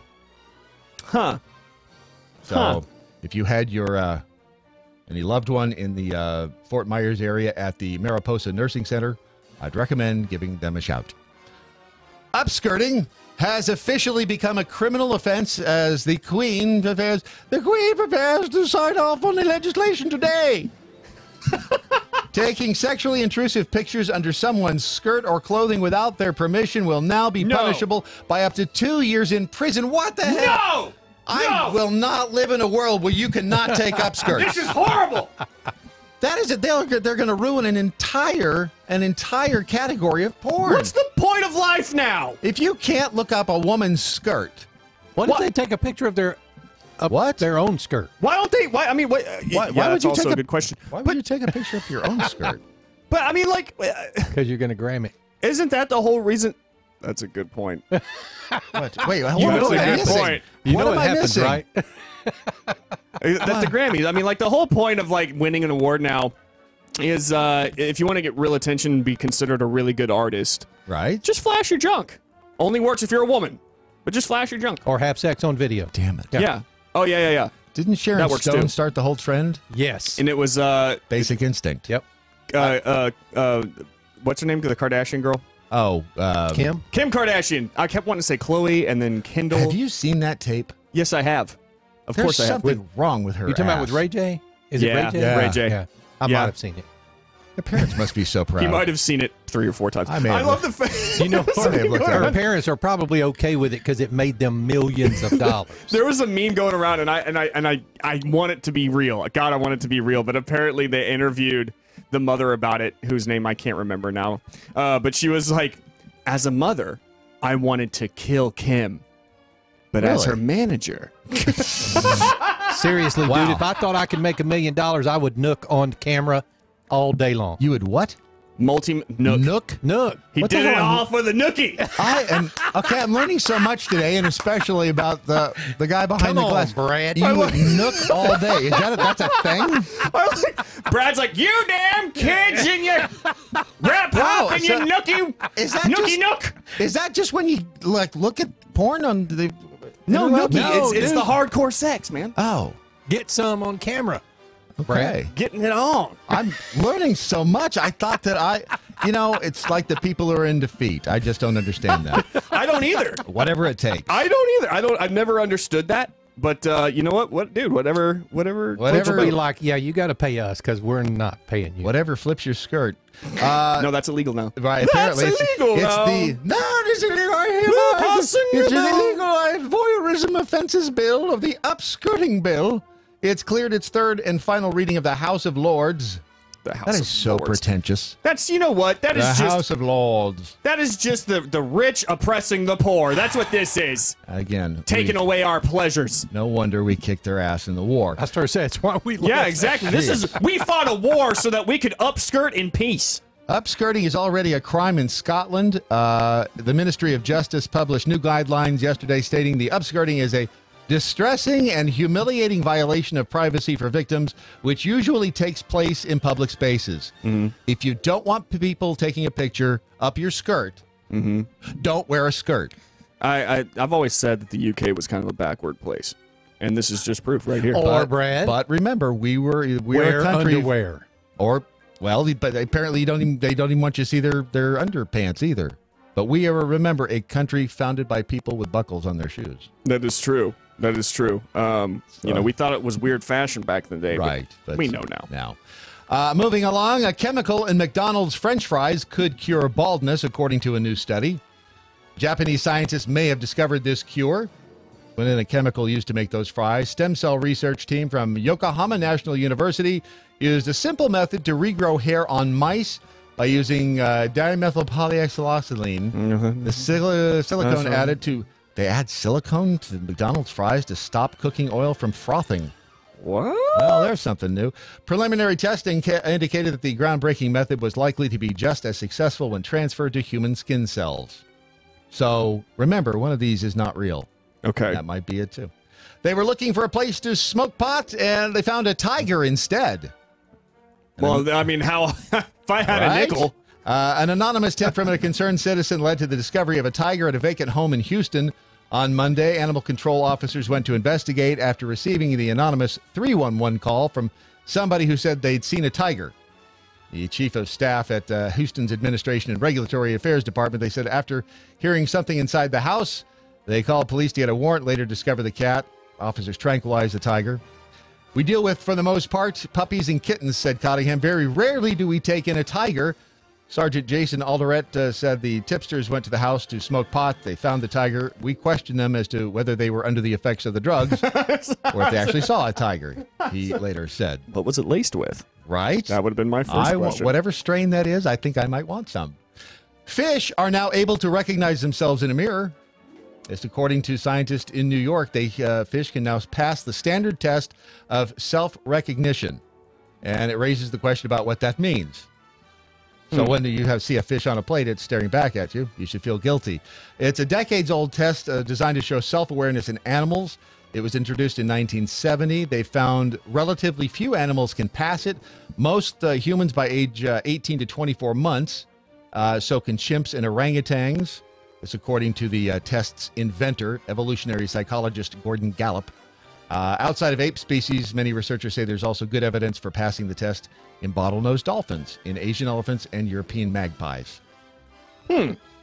So interesting. Yes. So fish can actually look at themselves in the mirror and recognize that they are fish now. They are fish now. So keep that in mind. Huh. So you have a choice between that. You have the pot tiger. You have the McDonald's French fries and baldness, upskirting, nursing home dog food. You've got polar bears, the Post-it notes, and the Milky Way. French fry baldness. Well, you know what? I'm gonna go. You guys think about that, and let's talk first about guns. Okay. Let's talk about TRA Guns, America's most convenient gun store, because Tar River Arms. Tar River Arms. They are the best. They are fabulous. And you were just talking. You needed a. I do need a new gun. I do, and I know exactly where I'm going to get it from. TRAguns.com. I'm telling you, it is the place to go because number one, you can trust Kurt. Yep. As a matter of fact, we call him Old Trustworthy Kurt. Yep. I was telling Ron yesterday about a gun store here in Dallas that I don't trust as far as I can throw them. I went in there one day, was supposed to get a rifle and for a client, and let me just say they don't know they're not quite sure of the laws. Yeah. I'll just leave it at that. Yeah. Well, let me tell you, when you call Tar River Arms, you can talk to Kurt. He knows the laws. He knows the guns. They're still planning on opening their brick and mortar in North Carolina. That's coming up very soon. In the meantime, go to TRAguns.com. That is Tar River Arms. And on the front page is a Sig Sauer Sig MCX Rattler. 300 AAC blackout with tail hook. Let me just tell you, I've never held one of these things, but it is badass looking. I would like to hold it. Oh, and I would like to hold it like a lover. Because that's a pretty gun, man. I would just cradle this baby all night. That is a sweet piece of hardware right there. Yeah. Yeah. So, if you want to see what we're drooling over, go to TRAguns.com and check that out. TRAguns.com. It is America's most convenient gun store. All right. So, Ron, were you over there Googling? Were you Googling to see? I was playing with the Amazon Alexa. You were Googling. Look, I don't. But it was, what you do in your spare time? He was getting in his upskirt. I can't say that word. He was. If I he was say getting that in word his in here, it lights up. Are we on speaker in there? Yeah. Alexa, order potato chips. Didn't work. Damn it. All right, so you think it's the McDonald's French fries? Yes, fries and baldness. I'm going to go with polar bears.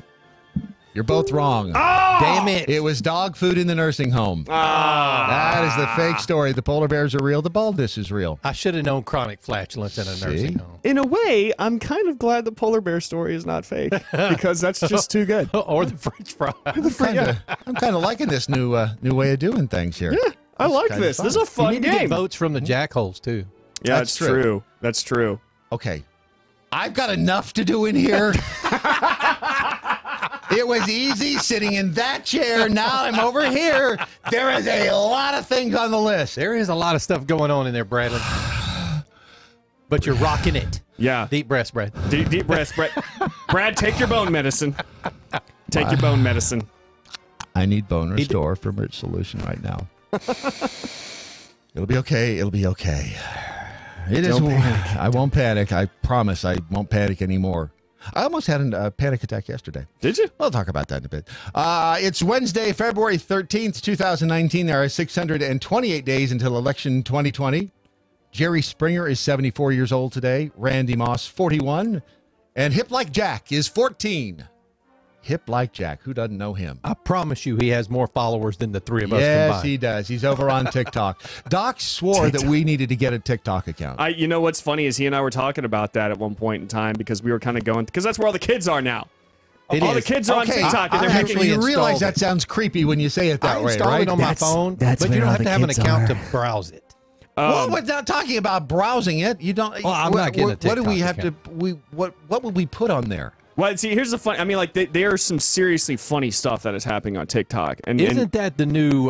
What was the old stuff that? Because it used to be Musical.ly, and then it was Musical.ly. That's right. Yes. yeah, and before that, like, I think the big thing was Vine. Yeah, Vine. So they went from Vine, and then the kids all got on Musical.ly, but then Musical.ly collapsed, and it was bought up by TikTok, and now you see their ads everywhere on YouTube.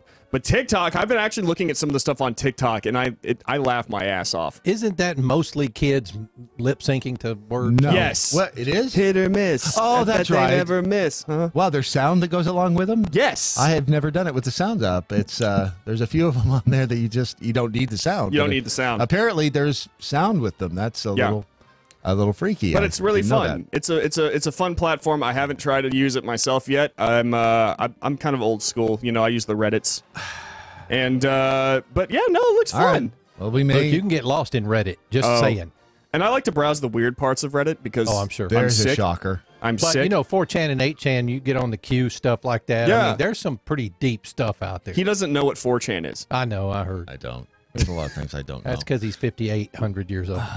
I turned 35 in 2 days. That's right. You In lived 2 in days. Vegas. And on top of that, Wow, it is I turned 53 in 5 days. Really? Yeah. Oh wow! So we all just. My mother's birthday is today.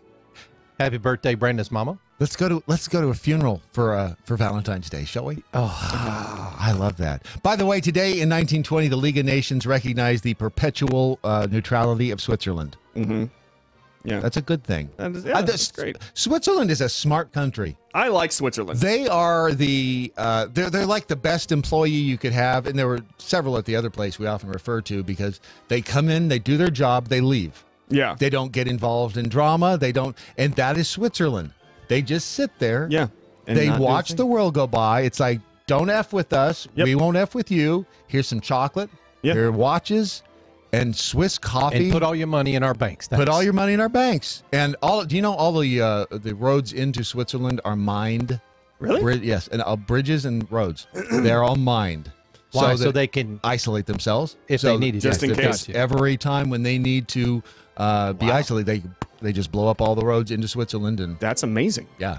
Now it doesn't do much for helicopters, but Yeah, we have or air the travel people now. driving on those bridges when they blow them. if we're at the point where Switzerland's about to be invaded, and you're on one of those bridges, that's your own damn fault. Yeah. That's Yeah. your own damn fault. Sorry to say, you just picked the wrong time. Yeah.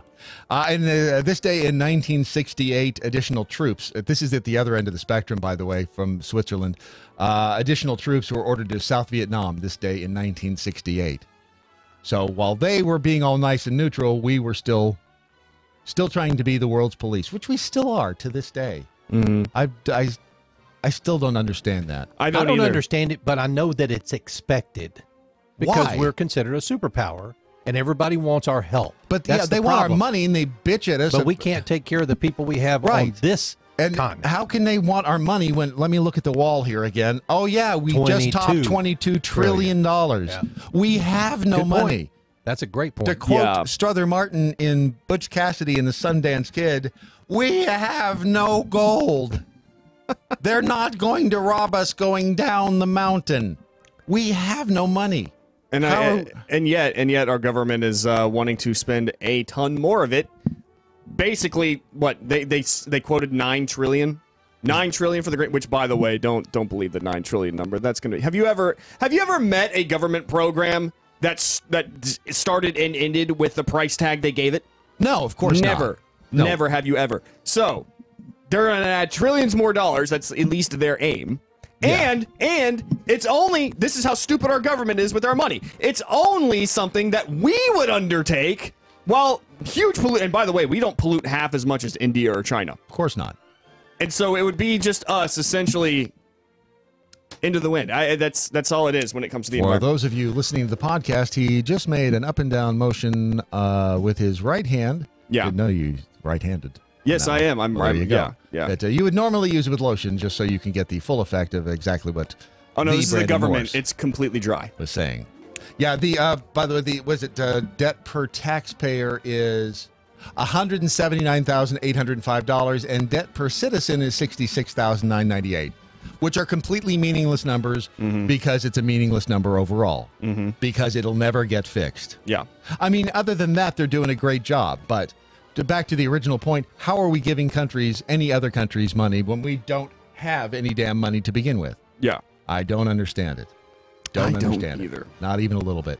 All right, your headlines were brought to you by TRAguns.com. If you want a gun, go to TRAguns.com because they, my friends, have the really cool guns and the best service. They've got the cool guns, the best service. They really go to TRAguns.com. Bigly. Huge. By the way, he said big league, not bigly. I refuse to believe that. You think he said bigly? I think no. I just want to believe that he said bigly. I just want. It does that. make so. That's better. my headcanon. There you go. If you haven't yet listened to the rants of Izzo, please make sure that you do so. See, is that me or you with the music there? That's you. Pull that music down. The headlines are over. Pull that music Headlines are over. Throw it away. Damn it. Rants of Izzo is on tonight from what time, Ron? It's Eastern time. You have to turn your microphone on before people hear sorry, you. brother. 7 p.m. Eastern. 7 p.m. to 9 p.m. Eastern. And I was listening to Izzo last night. Dude's killing it. He's absolutely killing it. I've never heard anybody, and he's new to radio. I have never heard anybody just do radio so differently, and he says whatever the hell is on his mind. You know, you've heard of the term natural? Yes. He is. He truly is. Very natural. His brain is as small as his penis. Thank you, Matt Locke. Welcome, Matt Locke. Matt Locke from the Cartel coming up. His first words of the day. This broadcast. We are all so very proud of Matt Locke. In the meantime, this is your Daily Mojo. The Radio Revolution. MoJo 50.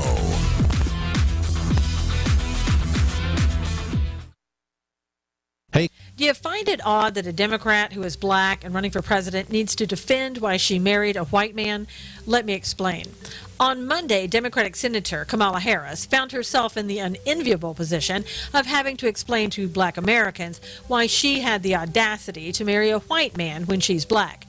Harris, who admits to having dated African-American Willie Brown, the former mayor of San Francisco when she was 29 and he was a young 60, has referred to Brown as being an albatross around her neck. Now it seems that she has another albatross around her neck. This time, it's her white husband. Harris, appearing on the hip New York's The Breakfast Club radio show, was asked about her marriage and her, quote, blackness. Harris said, quote, "Look, I love my husband, and he happened to be the one that I chose to marry because I love him. And that was that moment in time, and that's it, and he loves me." When asked about the legitimacy of her blackness because her parents are from India and Jamaica, Harris said, quote, "I'm black and I'm proud of being black. I was born black. I will die black. And I'm not going to make excuses for anybody because they don't understand." Some on the right have questioned whether Harris meets the constitutional requirements to become president because of her immigrant parent status in the U.S. when she was born. Can you imagine the uproar coming from Harris and others on the left if a conservative talk show host had dared ask the same questions? I guess she's just waiting for a conservative to ask those questions before she can feign being appalled. And that's today's Reality Check with Susan Knowles. If you're tired of being fat, that's the simplest way I can put it, try Riduzone. It's not magic, it's science. It's a simple way to help keep yourself from overeating. Go to Riduzone. That's Riduzone.com. Ladies, some of you sickos willingly accept that with the big doe eyes that you don't even need from a Snapchat filter and just look up at R. Kelly and say, give me your best. Lorenzo Vizzo. Tonight at 7. MoJo 50. The Daily Mojo. All right, over in the MeWe chat room. Wow, they're not talking about sex. Leprechaun says I'm an indica kind of guy. LOL. Leprechaun. Have you heard his voice, by the way? Well, fabulous voice. Really? Sativa. Thank you. Leprechaun is incredible. Madam Sue Jackhole. I'm an Sue. indica kind of girl. I'm all for letting Europe, this is Rough Jill Ho, all for letting Europe discover how horrible socialism is by making them pay for their own defense. Agreed 200%, by the way. And one of the features, by the way, that will continue on this program and on MoJo 50 as a whole is Building America. Building America will continue to air, will continue to do those segments because Doc was committed to helping small business. That will be part of his legacy. There's two things, and if you have an idea for a Building America segment, send it to Beth@mojo50.com.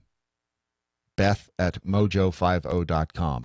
You send the ideas, the suggestions there, and we will, as we move forward, we'll make these things happen. The only two things that we need to do to make this, to keep this platform rolling down the track are, we need to, A, grow the audience. Yes. And that's where you come in at home and at work. Just tell one person about it. Tell one person that you think would enjoy what we do, whatever the hell it is that we do. That's number one. Number two, we need to grow our client base, and that will come from growing the listener base. I mean, it's not rocket science. The more people that listen, the more companies and products will want to talk to said people listening to said platform. Yeah. It is not rocket science. So any way you can help us do that, we appreciate it, and we'll keep the legacy alive. Joining me this morning on the broadcast is the Brandon Morse from the Morse Code, which airs at okay, I got to translate to, let's see, it's noon to 2 Eastern. No, it's 1 to 3 it's Eastern. 1 to 3 Eastern. 1 to 3 Eastern. I don't know why I can't get all that in my head straight. It's numbers, and no one talks math. It's fine. Because I'm thinking in Central Time, and we say everything in Eastern Time, and it just gives me a headache after a while. Why do we say everything Eastern Time? For the same damn reason we didn't go to the metric system. Yeah. God, that irritates me. That really pisses me off. As far as I'm concerned, the center of the world is here in Texas, Central Time. Everyone should obey my time zone. There's a lot of people outside of Texas that believe that too. Yes, see? Works for me. Exactly. We are in the central area. Everyone else can just gravitate around me. It's called Central for a reason. That's right. Damn it. Central Time. So the Alexandria Ocasio-Cortez has broken her silence on Ilhan. Is it Ilhan Omar? I think it's Ilhan. Ilhan. There's an extra L in there. I think maybe it is Ilhan. I don't know. Doesn't matter. So Ilhan or Ilhan Omar's anti-Israel comments. She is spewing a lot of anti-Semitic hate, essentially, and now AOC has come out and supported I believe the words she used were, "I'm proud." What is going? And you know how I feel about politics. Yeah. So that is why my chair just fell. Careful there, buddy. I think that was Doc doing that to me. Doc. He is such a prankster. You're such a card. So, Brandon, tell me what's going on with this whole thing. All right. So, for those of you who don't know what's happening in the Democratic Party right now, they have become pretty much open anti-Semites. And they try to code it as like this, well, Israel is a super huge decider and like an influencer in our government. You know, so they're just masking it as concern for the way our politics are handled here because they feel like Israel is way too influential. Complete bullcrap. While they do have an influence in our politics, a lot of it has to do with the fact that Israel is the only democracy, like true democracy, in that area. Right. You know, the place where they don't kill gays and allow women to learn math. And so you have a lot of people on the left who are becoming more and more openly anti-Semitic. You have people in the Women's March. The Women's March leadership is ridiculously anti-Semitic, and they're also sticking up for Ilhan Omar. Ilhan Omar has said some really nasty things in the past about the Jews. You know, for instance, you know, Israel. She says that Israel has pretty much brainwashed the world, and Allah needs to come down and peel the skin off of everyone's eyes so that they can see the truth. Which is stunning that someone in especially American politics at that level would come out. I mean, this is unprecedented, isn't it? Yeah, no, absolutely. She suggests that Israel shouldn't get to exist as a Jewish state and that it's not a democracy. And she supports the BDS movement, which is not as fun as you think it sounds. It is. It's essentially like a divestments and sanctions kind of movement to basically say that, hey, if it comes from Israel, we don't buy it, we don't deal with it, yada yada yada. A boycott, essentially. Yes, it's boycott, divestment, and sanctions. And so she's a part of all this, and she is a rabid anti-Semite. She supports people like Louis Farrakhan, who recently said that Hitler was a great man and that Jews were termites.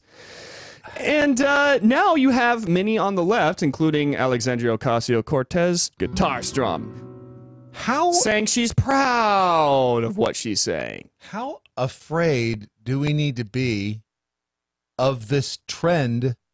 Is it going to spread? Is this isolated? Is this something that is spreading? Well, let's remember that the left has always been kind of infected with this anti-Semitism.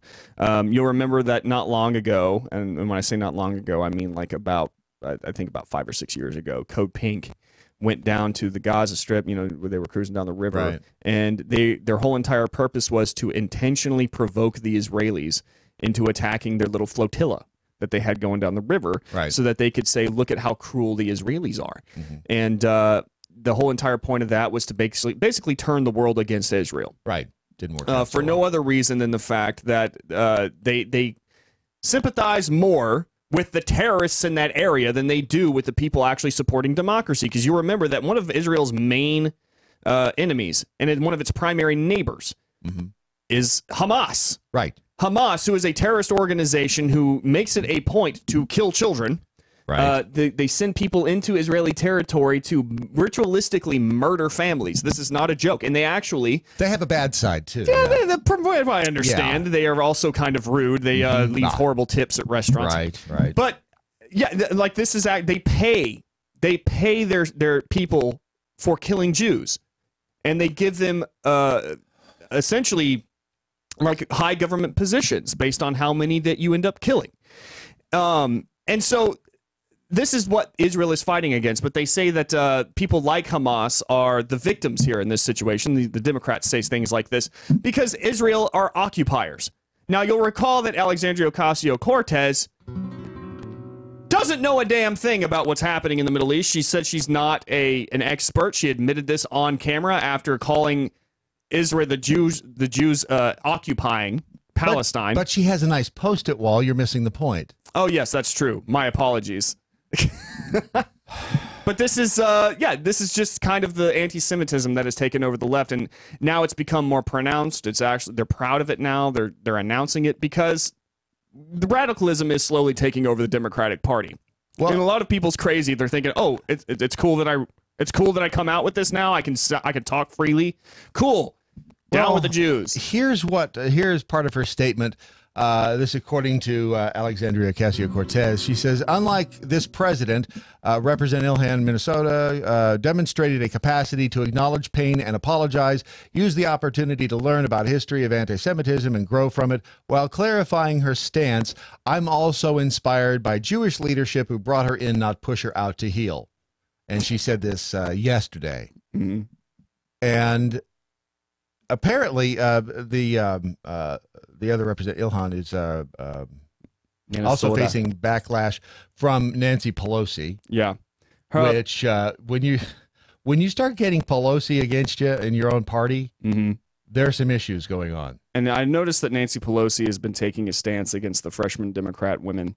That's because they're threatening her power. She is she's not happy about them all banding together. I think you are correct on that. And I think that part of the reason is because of 2020 is upcoming, and she sees that the American people don't sign on to the radicalism that these women are bringing on. Right.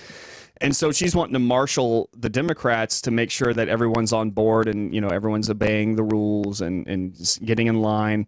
But she sees them kind of going out of their way to basically become as unattractive to America as possible. And so she's trying to make sure that everything that they come out with, be it a Green New Deal or some kind of anti-Semitic rhetoric, is immediately shut down by the old guard. That's really interesting to me because you're going to see a split here in the Democratic Party going into 2020 between the radicals and the old guard, which I do think is going to shove a lot of people outside of the Democratic Party towards someone more like Howard Schultz, for instance. Right. Boy, they don't like him. They really don't like him, and for good reason, because he will hand Trump the election. By the way, this just came from redstate.com. Rep. Tlaib, I don't know how you pronounce her. She's another one of the anti-Semitic congresswomen, one of the freshmen. She said, my anti-Semitic views are being shushed because I'm a woman of color. Wow. It is becoming ridiculous. What is it? I say becoming. It has been ridiculous for a long time now what's happening in this government. We, the people, have lost control of the government. Yeah. There's no getting around it. We do not.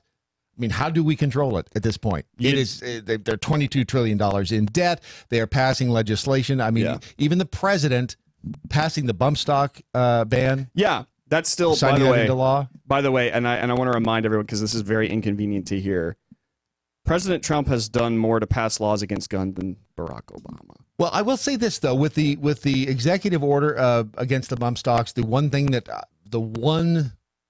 I'm not even going to say positive, but the one aspect of that I wasn't lost on me is the fact that since it was by executive order, it could be rescinded by the next president. Right. So it's not as though it was legislation that we're stuck with and would take an act of Congress to get rid of. But it's on both sides of the aisle. Yeah. And it is infuriating. And I honestly don't have an answer. I wish I did. I don't know what you do about this going forward. My whole entire thought process on this is like you have people like, first off, you have to elect people who have the character enough to be humble. For instance, I'll give you Dan Crenshaw. Right. Dan Crenshaw has proven to be one of the coolest guys I've ever seen enter, maybe the coolest guy I've ever seen enter the DC lawmaking life. All right, he turned down his own paycheck in solidarity with the people, with the federal workers during the shutdown, which, by the way, AOC did not do, even though she told everyone they should have principles and do so.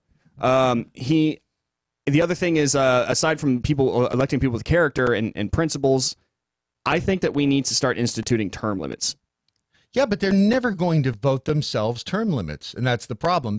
These people, once they get into office, they want to stay there. It's who was it? Just 30 terms. Who was it? Just celebrated, or was it? Oh, Dingell. 30 was it 30 terms in Congress? I think so. I may be wrong. The bottom line is this. Either way, it's absurd. Yes, you have people, even Harry Reid, who just retired because he's going to die soon. Yeah. You've got these people serving for decades. Yeah. And decades, and that is not the way the founding fathers intended for the government to be. Plus, you have the deep state, which I remember, 2-3 years ago, if you said deep state, you get the big scarlet letter on your forehead because you were a conspiracy theorist. Ta-da! No, it's true. Not anymore. And yeah, but what we've done here in the United States is create a ruling class. It's a ruling class when you really think about it. You have people who go in there, they vote themselves more money, they vote you less rights, vote you less freedoms. And what happens when they're in a restaurant and people go up to them? Oh, senator, or representative. They're treated like royalty as well. And not only that, they get to keep that title for the rest of their lives, essentially.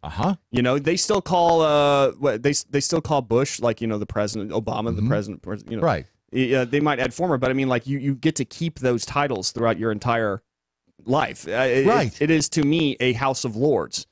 And so this to me is again, this is not, like you said, this is not how the founding fathers intended it. I think that what we should end up doing is decreasing the paychecks that they get by drastic amounts, term limits, left and right. Okay. We need to basically take away all the power that we can from the United States government and basically make it so that it comes back down to a state or local level. Okay, so that goes back to the all politics is local. Yeah. And make sure that you elect people who are in alignment with your values. But we've been saying that for years. Yeah. We've been saying do that on a local level for years, and things keep getting worse, not better. Right. Well, what doesn't help is the fact that we're tribal by nature. Human beings are tribal. And so you're going to have a lot of this, it's okay if my party does it mentality. How many people actually got super mad whenever Donald Trump did that thing against bump stocks? Right. I did. Yeah. Well, yeah, we did. But many people were defending him on the right, which they should not have done. No. Because that was an idiotic piece of legislation, shall we call it? Yeah, it wasn't just idiotic because he passed something against firearms either and limited our rights to do stuff. It set a precedent. All right? It basically was giving in and saying, like, okay, well, we can pass some stuff against guns. Why? Why? Yeah. The bump stocks, from what I understand, after investigations were performed, bump stocks weren't even used in that entire, in the Las Vegas shooting. Oh, yeah, and if you listen to the audio, from that night, it sure as hell didn't sound like a bump stock. No, it didn't. It didn't. And besides, you can make a bump stock from a belt. Yeah, you can make a bump stock essentially if you hold the gun right. And you can make a bump stock with your finger. Yeah, it's not hard. And I'll tell you the other thing. I'll tell you the other thing. I mean, like, using a bump stock on your gun makes you wildly inaccurate. Wildly. So yeah, this is crazy stuff that's happening right now, and I don't know how we get to regain control of it. And it doesn't matter if you're on the left or the right. None of us have a handle on what this government is doing anymore. No. The Senate, Senate Leader Mitch McConnell said yesterday, the Senate will vote on the Green New Deal introduced by the Democrats. Now, if you are familiar, and who isn't by this time, between the cow farts and the transatlantic rail line that we're apparently going to be build. And essentially the carpet bombing of America. Right, the rebuilding of every building and structure in the country. By the way, we have plenty of time to do this. I mean, we've got 10 years, so don't panic. Well, we're going to die in 12. Right, there's that. We die in 10. But so what is Mitch McConnell doing? The turtle Mitch McConnell. We're gonna vote on the Green New Deal. But it's not going to. Is he doing this to be the ultimate troll? Is he doing this just to show the idiocy of this proposal? Why is he even saying this? I wouldn't be surprised to learn that he's working with Schumer and Pelosi on this. Because I do believe that Pelosi and Schumer want to make complete asses out of people like Kamala Harris, AOC, Cory Booker, all these, because they have gone radical. They've kind of let their freak flag fly. Right. And they know for a fact, like I said, going into 2020, that most of America doesn't sign on to this nonsense. They have threatened to jump ship if anyone like Kamala Harris finds their way to the general election stage. You'd have to be an idiot to sign on with this. Exactly. And what I think is happening, proposal. I think that the Democratic leadership right now is working with Republicans to make sure that the world sees how stupid this is. You have Nancy Pelosi already going on, record and stuff like that, kind of laughing at it and calling it by the wrong names, like the Green Dream or whatever they call it. Yeah, I think she hates the fact that AOC is getting all of this attention. What with her Post-it note wall and all that, and Pelosi is as conniving as they get. She would, she'd slit your throat and watch you die on the floor. Oh yeah, and not think twice about it. No, we never did talk about the State of the Union on this program because somebody I know have decided to go for a jog on the railroad tracks, but after watching just part of it, I still haven't watched the whole thing because I didn't want to waste my time. But just watching the part of it with Nancy Pelosi behind the president. Oh, and Mac Pelosi. I don't know what she had in her teeth or what was underneath her dentures, or if she had just eaten a pulled pork sandwich and was trying to suck the fibers out from between her teeth. It was the most distracting, which I'm sure she intended, distracting, disrespectful, whether or not you agree with the president. He's still the president. Yeah. And I felt the same way about President Obama. I would have still, if President Obama had come through this town, I would have shaken his hand. Yeah. I didn't like what he was doing, but he's still the president of the United States. Right. He was my president, yours. I didn't vote for him, but he still was our president. And I feel the same way about this. I didn't vote for this president. Yeah. And he's still our president. Yeah. What she was doing up there is just, it made you just want to slap her. It's always kind of a show in itself, the politician behind the president whenever a SO2 speech is going on. I love it. And Pelosi is she's an odd duck. She's an odd duck. Boy, that's putting it mildly. She, first of all, I think she's about maybe 65% plastic. Yeah. And so her ability to express human emotion has been restrained a bit. But I will say this: she was. If you notice the difference between her and the women in the white-clad Democrats, which, Democrats all clad in white getting together, that makes you a little bit nervous. It should. Yeah. The only thing I think of when I see all that white are those commercials where you can ride a horse on the beach even when it's your time of the month. You can do anything you want to. You can play tennis. Oh, yeah, and that's. You're welcome. Now that's all I'm going to think of now. Somebody had to pick up that line and run with it. But I love the fact that the interaction between Nancy Pelosi and those women was far better to watch, far more entertaining to watch than the interaction between her and the president. Because I felt like Nancy Pelosi was a conductor of her own. Because if you'll notice, like the women in white were following the lead of Ocasio-Cortez. All right. Everyone else was following the lead of Nancy Pelosi and the Democrats.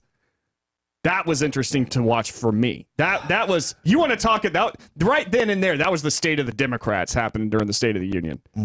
And that was perfectly encapsulated in those moments. But I got to tell you, man, I kind of think that we're going to see some fighting between the old school and the new school. It's going to be a cat fight, too, and they're going to start ripping clothes off each other. I know they're going to fall in the mud on accident, and they're just going to wrestle around. I'd go for, Of course, we're talking about Nancy Pelosi. And that's true. That's probably not such a good idea.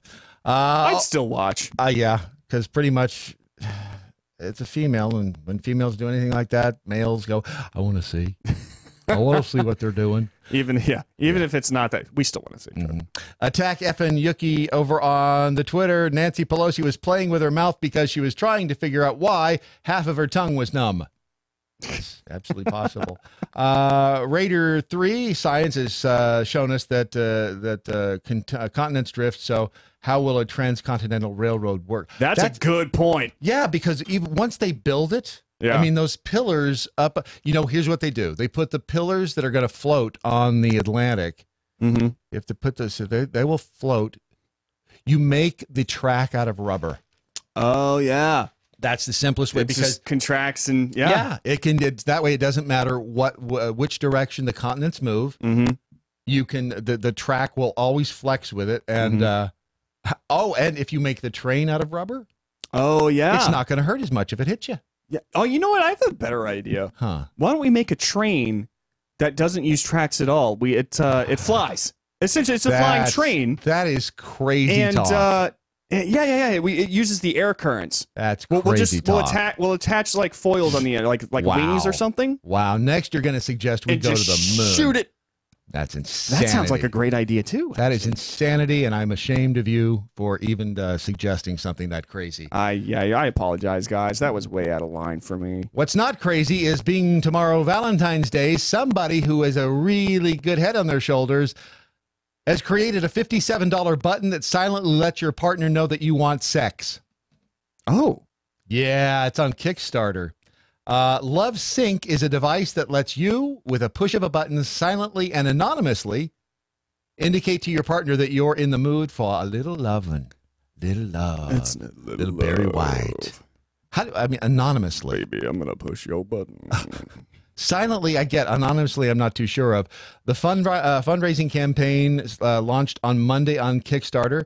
It's already raised more than half. It's a $7,500 goal. Let's see where it is right now. It is at $7,629. The goal is what, 15? 1,500? No, 15. No, sorry.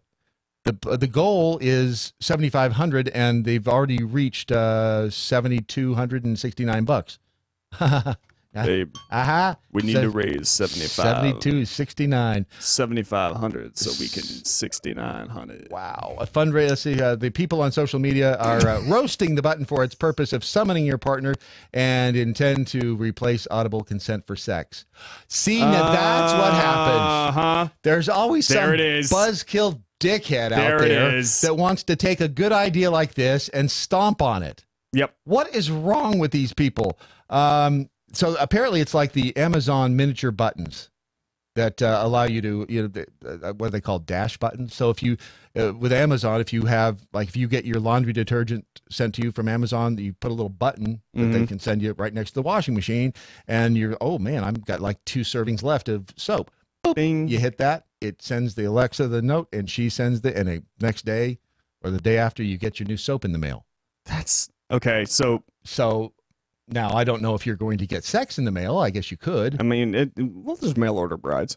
Why not? Well, with the big latex sex doll industry now booming bigger than ever. By the way, can I say something crazy? Why is today any different than any other day? You know how they're trying to improve artificial intelligence and infuse that with the AI, because they're creating, like, I've watched, there's an entire documentary on it, the sex doll industry. Oh yeah. And they're trying to make it as real as possible from like the way it looks and feels to the way they act. Right. I think that if we've always made like end of the world scenarios with robots and stuff like Terminator. They're like, oh, they're going to shoot us and kill us and no, you know what? If robots really wanted to kill us off, the artificial intelligence becomes aware and they want to get rid of us. Yeah. They just F us to death.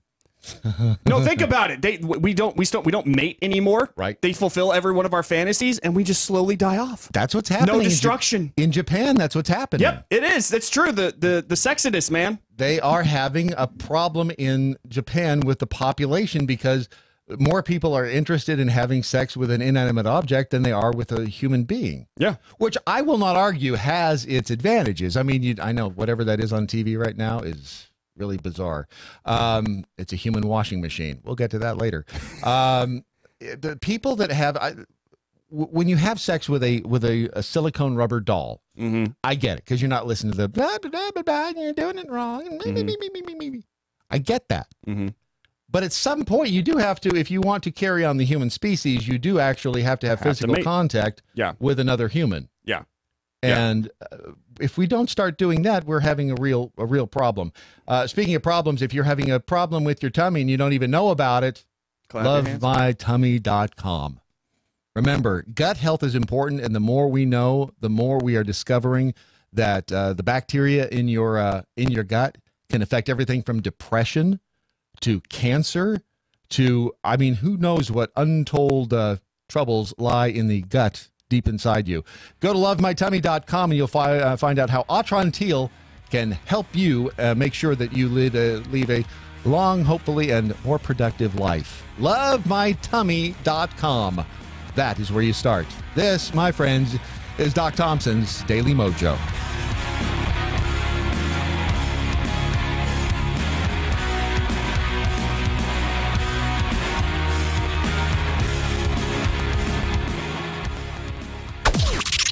This is the seditious, rabble-rousing, liberty-loving, home of fun, entertaining, and compelling talk. MoJo 50. News this hour from townhall.com. I'm Rich Thomason. President Trump is not happy with the compromise border security deal produced by congressional negotiators. It's not doing the trick. Nonetheless, the president does not anticipate another partial government shutdown at week's end. And the top Senate Republican urges Mr. Trump to sign the border security bill. Senate Majority Leader Mitch McConnell spoke with the president yesterday and recommended he sign the measure into law. McConnell says the president got a pretty good deal in border security negotiations, even though funding falls more than $4 billion short for the long-promised wall along the U.S.-Mexico border. The president has suggested he'll sign it, saying he doesn't want to see another government shutdown. Greg Clugston, the White House. The Senate plans a vote on a Democratic environmental plan that critics deride as a costly fantasy. We get details in this report. Majority Leader Mitch McConnell says this will give everybody an opportunity to go on the record. The Green New Deal is championed by freshman New York Congresswoman Alexandria Ocasio-Cortez. It would shift the economy, replacing oil and coal with wind and solar power. We should do it because we should lead. The plan has been mocked by Republicans, including President Trump. It sounds like a high school term paper that got a low mark. The vote will test how far left some potential presidential candidates in the Senate are willing to go, risking leaving moderate voters behind. Not going to happen, folks. Don't worry. It's not going to happen. The proposal calls for dramatic steps to virtually eliminate greenhouse gas emissions by 2030. Ed Donahue, Washington. One New York City police officer mistakenly shot and killed by a fellow officer happened last night in Queens as officers responded to an armed robbery at a cell phone store. Wall Street this morning, stock futures higher, Dow futures up 104 points, S&P futures better by 10 points. More on these stories at townhall.com. You get great service and you do some good in the world with Patriot Mobile. Sign up for a Patriot Mobile account today. Start saving money, get great coverage, and do a little bit of good because they support companies, organizations, and candidates that you like. It's patriotmobile.com/doc. patriotmobile.com/doc. Hi there. This is Watson Prunier, host of Battle for Freedom on MoJo 50 Radio. Battle for Freedom is an endeavor about freeing people from the illusion of tribalism. Tribalism is the political presupposition that remains as one of the biggest anchors to gridlock and stalemate in society today. Most people do not even realize how they are tied to their ethnicity, their gender, sexual preference, and political party. Most conservatives believe that identity politics is solely an issue with liberals, and that's furthest from the truth. That's why I broadcast live on MoJo 50 Radio, Mondays and Fridays at 10 p.m. Eastern Standard Time. This is to reach anyone willing to be set free with the truth. Tell your friends about this Caucasianly challenged Christian host on MoJo 50 Radio. Battle for Freedom, Mondays and Fridays at 10 p.m. Eastern Standard Time. The three, which is a threesome. Yes. But a full, I guess foursome. And then fivesome. And then gangbang. You're in no man's land. Yeah. No, you're in a lot of man's land. A lot of man's. Brandon Morse, today at 1.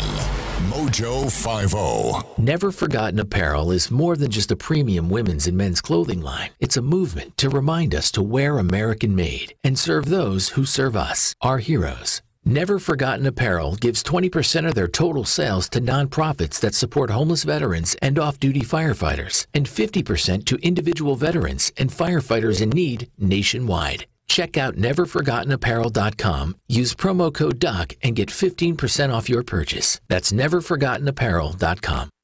Rebel rousers, instigators, troublemakers, freaks, agitators, fanatics, scallywags, mutants, scamps, firebrands, rogues, scoundrels, MoJo sexuals. MoJo 50.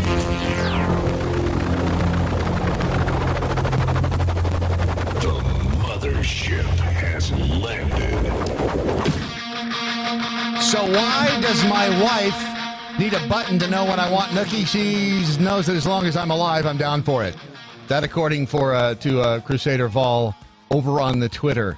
I know, if you need a button to tell them when you're getting amorous, when you're looking for love in all the wrong places, you're doing it wrong. Yeah, you don't need to the learn button. how to press your partner's buttons, if you know what I'm saying. What I will tell you that they do make certain adult toys.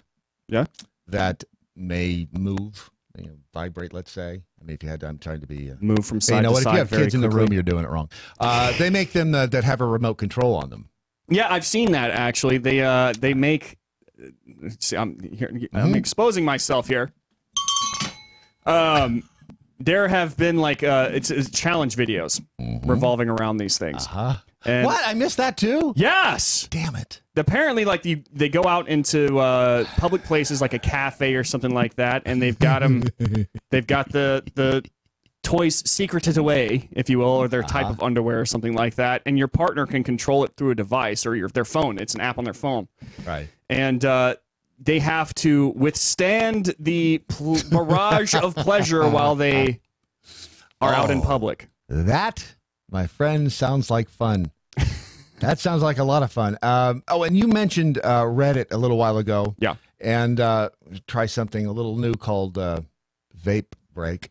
Vape Break. Just a little, just like little tips for what you can do at work when you get bored. Yeah. And if you have a little extra time. There is a website called Scrolledit, SCROLLDIT, scrolledit.com. Scrolledit. And that is the best of Reddit. Oh. That shows you everything that is being shared the most around the world from the Reddit website. And it's actually pretty fascinating. I mean, it's just a range of stuff. So if you were... So it's like 9gag, but with everything. What's 9gag? Oh, my God. $20, same as downtown. Yeah, pretty much. What's 9gag? Is it... You know what? I need to be writing these down. Yeah, right. 9gag. Is that kind of like No Man's Land? It's like it's like a little meme place where the best of Reddit is put up, like the best of funny Reddit. An actual funny Reddit. Because our funny, the subreddit, is just not funny at all. But yeah, check that out. And then you've got 4chan, you've got 8chan, you've got the Chans, the Chan family. And then you have stuff like, Jason's a huge fan of it. I can't remember what it's called now. Oh, it's disgusting and dirty if he's a fan of it. Oh, yeah, totally. Which is why I love that brown boy. I miss him, too. Where is he this week? As I've been telling my code monkeys, he is currently saving the world. He's taking pictures of superheroes. That's what he does. Is he? Yeah, somehow he manages to get the best pictures. I don't know how it works. But yeah, he's out there. Taking pictures of where? Can he? We secret? can't. Yeah, it's a secret. But Matlock is on the other side of the glass. Yes. I've got bad news. What's that? Oh, God. You must have farted because there might be a gas leak in the building. We were just told. Really? Yes. So we're all going to die? Oh, the fire department may be coming. No, only one of us. And he already did. Yes. So we may be leaving the studio soon. Oh, no. We'll just sit here. And let it watch it ignite. Can you smell it out there? AOC has come for us. Oh! You know what? I swear to you. Is there a cow? This is Doc. It is. If this is Doc reaching out, and he's been... with gas. So in all seriousness, there might be a gas leak. Okay. So the fire department may be here, and we may have to evacuate the building. So we will go to a replay if that happens. Oh, come on. We're dead serious, by the way. But we can make fun of AOC because there's cows in the lobby farting right now. Anal cow. Until I smell rotten eggs, mm-hmm. I'm sitting right here. Yeah, we're not going anywhere. So let's get to this because so women and men obviously look at Valentine's Day, which is tomorrow, by the way. And if you haven't bought your significant other something, you're in deep shit already. So yeah. Unless you can go to Amazon and get next day delivery, or in some cases same day delivery. So press the button. Yeah. So if we decided it would, because men and women think differently. Yeah. That I will give you a list of things that women normally would give to men, and Brandon, on the other hand, will has a list of things that men would occasionally give to their significant other. I'll start. You go ahead. Instance, you go ahead and kick off the festivities. For instance, women, listen to me. What you should give your man is a "What I Love About You" journal. Oh. It's a fill in the love journal. It's you can record and he can record everything that you love about each other. It allows you to share 50 sweet sentiments and memories and inside jokes with your Valentine, and it's on Amazon. Oh. Isn't that nice? So nice. So very sweet. That's so nice. Mm-hmm. All right, let me go ahead and start with mine. Here's what men would give to women. Mm-hmm. Try bondage. like tying each other up? Yes. I'm gonna go ahead and read it like like I'm a Spike TV announcer. All right, good. Bondage can be a wonderful way to connect with your partner, even if they are tied down. If you're not adept at rope play, purchase bed restraints or bondage tape, suggests Antonia Hall, a psychologist, relationship expert, or sexpert, if you will, and the award-winning author. She's going to offer something. The ultimate guide to a multi-orgasmic life. Be sure to communicate prior to play with your partner, have a safe word, and watch your partner to ensure their safety. If you're new to BDSM, Adam and Eve's beginning bondage kit. Yeah, go ahead there, Beginner's big guy. bondage kit, $24.95, is always a go-to. The addition of its softly padded restraints will kick things up a notch if you're looking to try out a more dominant, submissive approach to sex.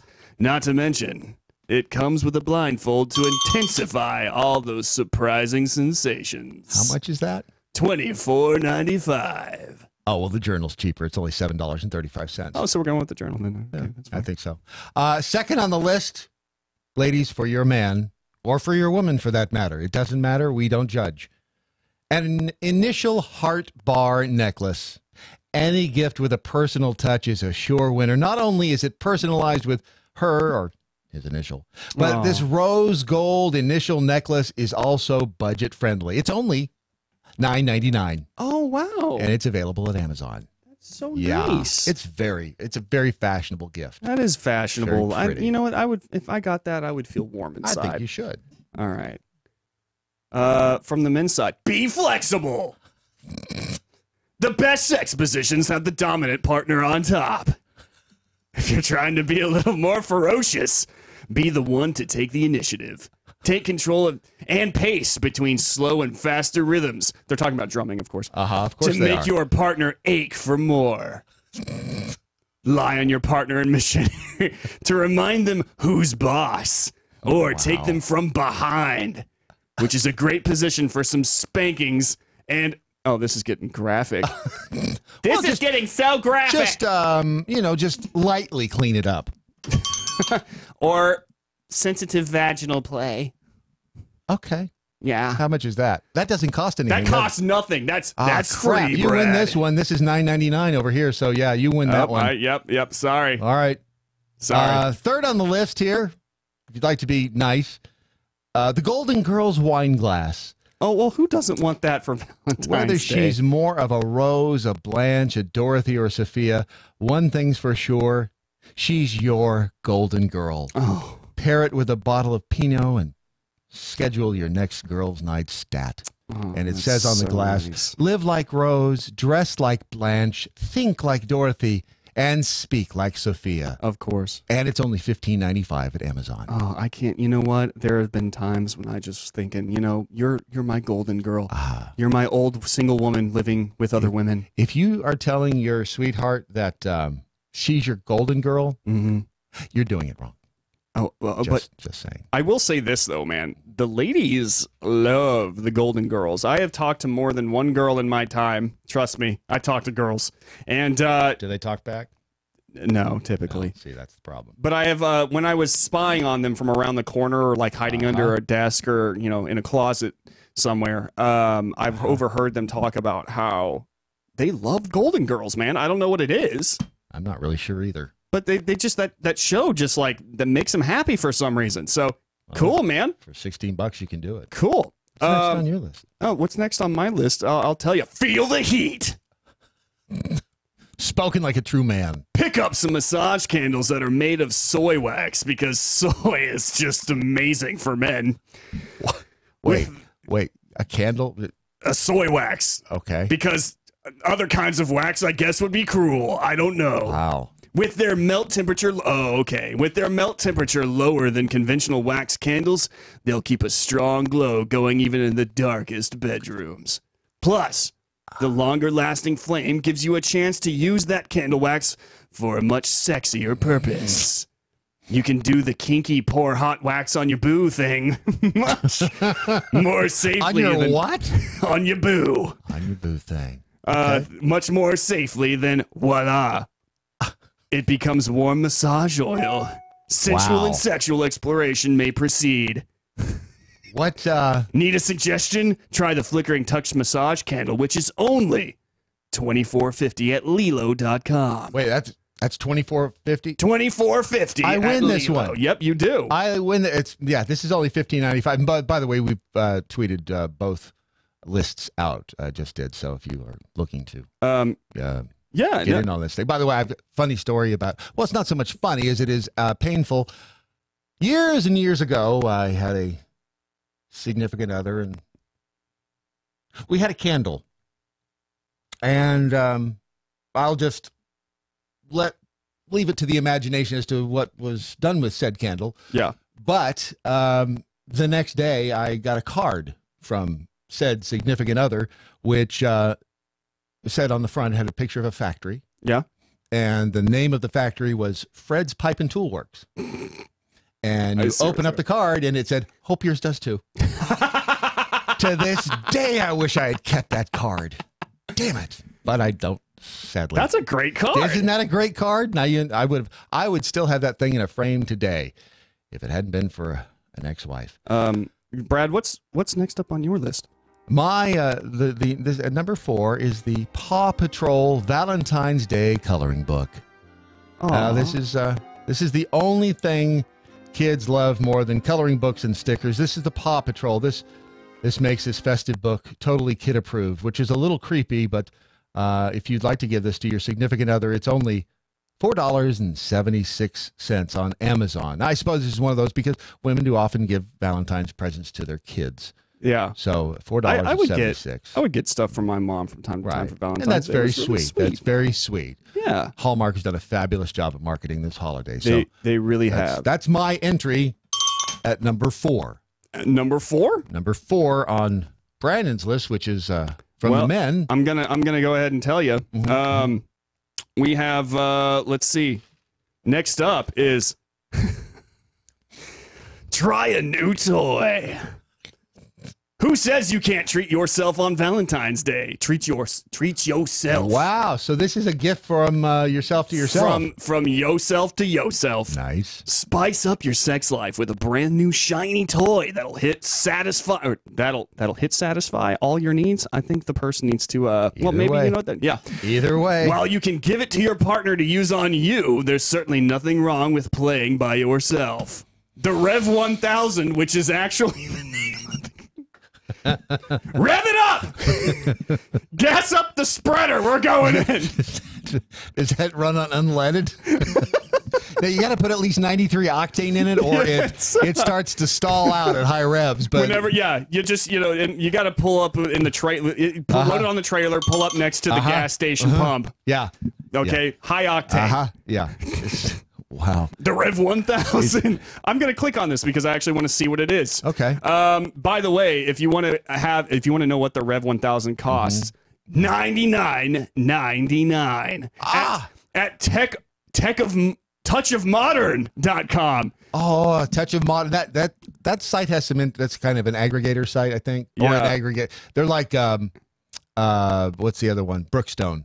Yeah, it's like it's a high-tech Brookstone. Oh, is it? But for the new millennium, yeah. This does look kind of. I mean, there's. I want to see this. This it's. Oh man, come on, man! Don't. Yeah, they want you to join their mailing list. Yeah, you have to. Oh, there it is. There it is. Quick. Oh, you missed it. But it does look like a.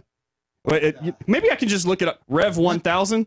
Rev 1000 is what it's called. It's like the Binford 3000, except it's 2,000 less than the Binford 3000. This looks. So you sit. What do? You sit on it? You put it on your shoulder? No, it's a sleeve. Okay, let me get this straight. It's a sleeve that does it go in your arm? Does it go on other places? It goes in other places, man. Alrighty. If you here's the Rev 1000, at least the replacement. Yes. It's like what you'd use to see in the dark, a flashlight. But different. Exactly. Yes. Exactly. You know where I'm going with that one. Yeah. How much is that? It's $99.99. Well, then I win this one. $4.76. You can't go wrong when using a masturbation sleeve, especially one like this that has multiple speeds and functions that'll leave you checking to see if your penis is still attached to your body. Wow. A toy that twists, spins, and rotates your member to completion is one that every guy should have on their nightstand. Wow. Just leave it out. Wow. Men are pigs. Men are Men are pigs. I've said that from day one. Men are pigs. No, here's the funny part. Men using tools is considered weird and freaky and yada yada yada. Women using tools, however, completely allowed. Yeah. You know. You ever use tools yourself? Or? No. I have not. Hey, Ron, other side of the glass. Hey, Rondolph. Hey, Ron, are you listening? You said that I'm here, dude. This is some entertaining shit right here. You should be All listening. right, let me hear it. You ever use toys? What the hell are you asking me, dude? You got to give me some warning before you put me on the air and ask if we use toys. I just did. I just gave you some warning. Damn it. So, yeah, is that a yes or a no? I can already tell you. Let me yes. put it. This it's a yes because these records are sealed. Yeah. Everyone knows. records are sealed. See, Brandon did it the right way when I asked him. What did Brandon say? No. And it didn't take that. Well, you didn't even get the sentence finished before I he sure said didn't. No? And when I asked you, you hesitated, which means yes. The records are sealed. Why do you ask? You know, you should. There's a show on MoJo 50 you should listen to. It's called The Daily MoJo, and it's. Do you know what I'm doing in here right now? It doesn't matter. So you do use toys. That's what you're trying to tell us. That's pretty much what he said. Since you didn't deny it. Yeah. Just because I didn't deny it doesn't mean I use it. Rondolph's like, I don't need no stinking badges. I would like the imagination of the listener. Would you like a bigger shovel? You want a bigger shovel? Because if you want a bigger shovel, I'm happy. I am happy to give you a bigger shovel because it's going to take you a long time with that tiny little shovel you're using. I've dug that damn hole. Hey, Izzo's penis has its own Twitter account. I didn't know if you guys knew that. Oh, yes, and it says, does the sleeve have an extra large size, industrial size? That would be called liar. Yeah. Yeah. It's called the Liar 1000. Small, medium, large, and liar. Continuing on in our list of things that you could get for your significant other, or in some cases, I guess, for your kids, which is weird. But anyway, number 5 on my list is the homesick scented candle. Long distance relationships are tough. Oh, yeah, that's true. Candles like this state. What the hell is a state scented one from Homesick? I don't know, but it sounds romantic.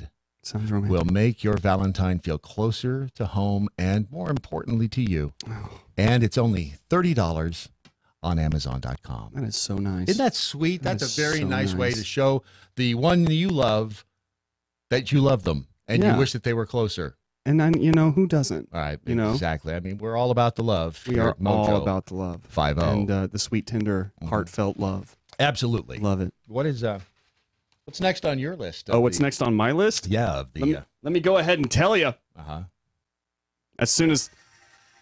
Oh, never mind. I think you're unplugged over there is the reason that... I was going to play some rock music, but I guess I don't need it because my voice is so intense. Watch yourselves play!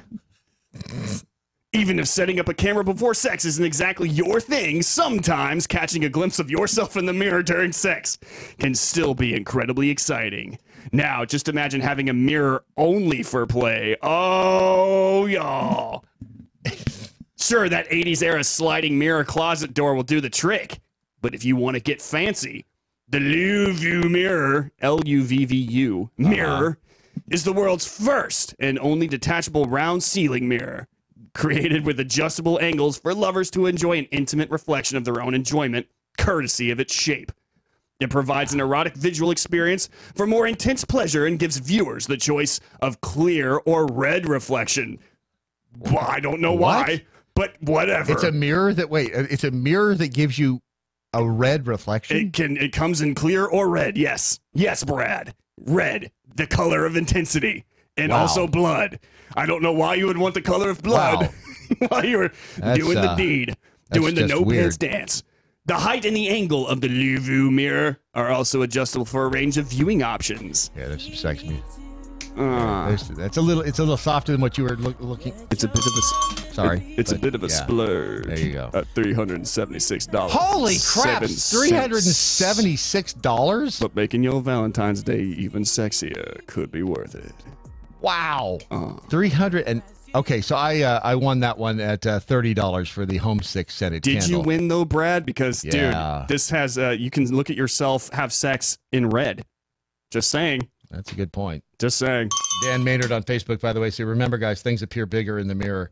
Maybe not a bad deal there. That's true. Yeah. All right. Next on the list over here of the sensitive from the sensitive male or from the sensitive female to your significant other for Valentine's Day is the Yoda One for Me shirt. Oh, it's got some hearts. Got a little picture of Yoda on the front there. It says Yoda One for Me. Oh. This Valentine's Day, speak in Star Wars language so that your beau better understands you.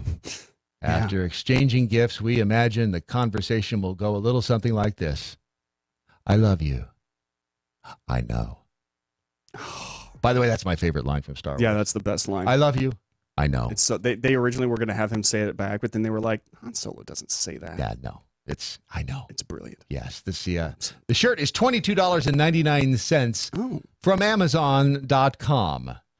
What say you in return to said Yoda t-shirt? I'll tell you, Brad. Brandon Morse. I'll tell you.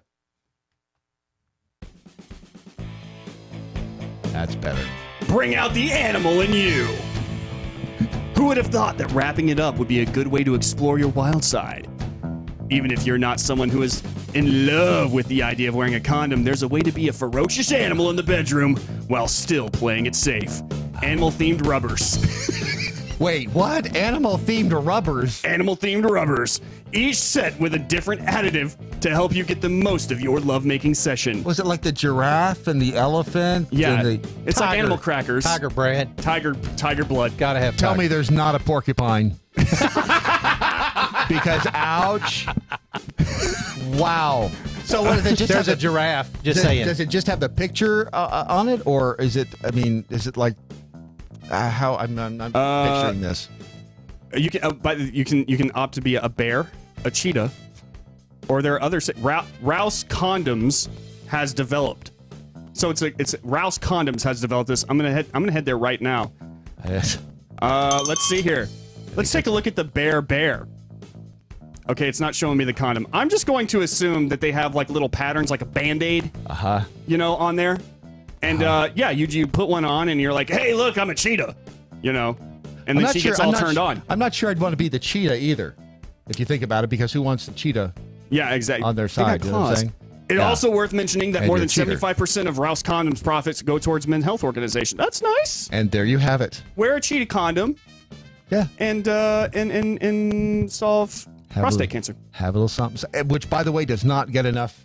That was another one of Doc's pet peeves. It does not get enough notoriety. It's one of my pet peeves. Every pink breast cancer, which is great, but still, let's think about the men. Yep. This entire segment has been brought to you by Riduzone. It's America's first weight management supplement of OEA. And aren't they proud? They are, Brad. Like I said, next week I'm back on. This week I've not given a crap what I've put in my mouth because it's been a little stressful. Yeah. It's been a little stressful, which, by the way, is another way that makes it not easy to lose weight. Not sleeping and having stress. Those are fabulous ways to not lose weight. If, however, you want to lose weight and do it in a healthy way, and you're ready, you have to have your brain in the right place, which is why I haven't this week. If your brain is ready, if you are ready to make a healthy change in your life, there's no magic bullet, but Riduzone could be your secret weapon. You go to riduzone.com right now and find out why OEA, the supplement, the natural supplement that appears in your body, could help you lose weight. That's riduzone.com, and this is Doc Thompson's Daily Mojo. A free exchange of ideas. MoJo 50. By the Numbers with Andrew Coppins is powered by TarRiverArms.com. They've revolutionized online firearm sales with high-resolution pictures, 3D imaging, and the best prices. How much will you save? Find out at TarRiverArms.com. That's TarRiverArms.com. If those who support the Green New Deal get their way, we'll all be riding high-speed rail instead of taking to the friendly skies for our travel around these United States in the next decade. However, they may want to think twice, and the progressive bastion of California is a perfect example of why. Years ago, the state decided high-speed rail from Los Angeles to San Francisco was needed, but earlier this week, Governor Gavin Newsom announced he was pulling the plug on the program. His reason? It had become, quote, too costly. Just how costly, though? According to reports, it was set to cost taxpayers $77 billion and wouldn't be completed until 2033 at best. And the cost was actually likely to balloon to $100 billion and not be completed on time. However, Merced to Bakersfield, get ready, high-speed rail is coming to you, since construction had already begun in the Central Valley. As for that too costly claim, you know it's bad when progressives like Gavin Newsom have to give up on a project. He isn't wrong in this case, though, because voters approved a ballot measure in 2008 for $10 billion, not $77 billion, $10 billion in funding. The rest of the funding was supposed to have come from federal and or private donations to complete the project. That's not a bad deal, except for the small fact that no one stepped up to the plate to prove said private funding would actually happen. Nothing has changed since passage of the bill, as private funding never came. The only contribution to the project came from Obama's administration in 2009, where a whopping $3.5 billion was given to the project from the American Recovery and Reinvestment Act. Not surprisingly, this is just the latest in federal dollars from that act that have failed to produce desired results.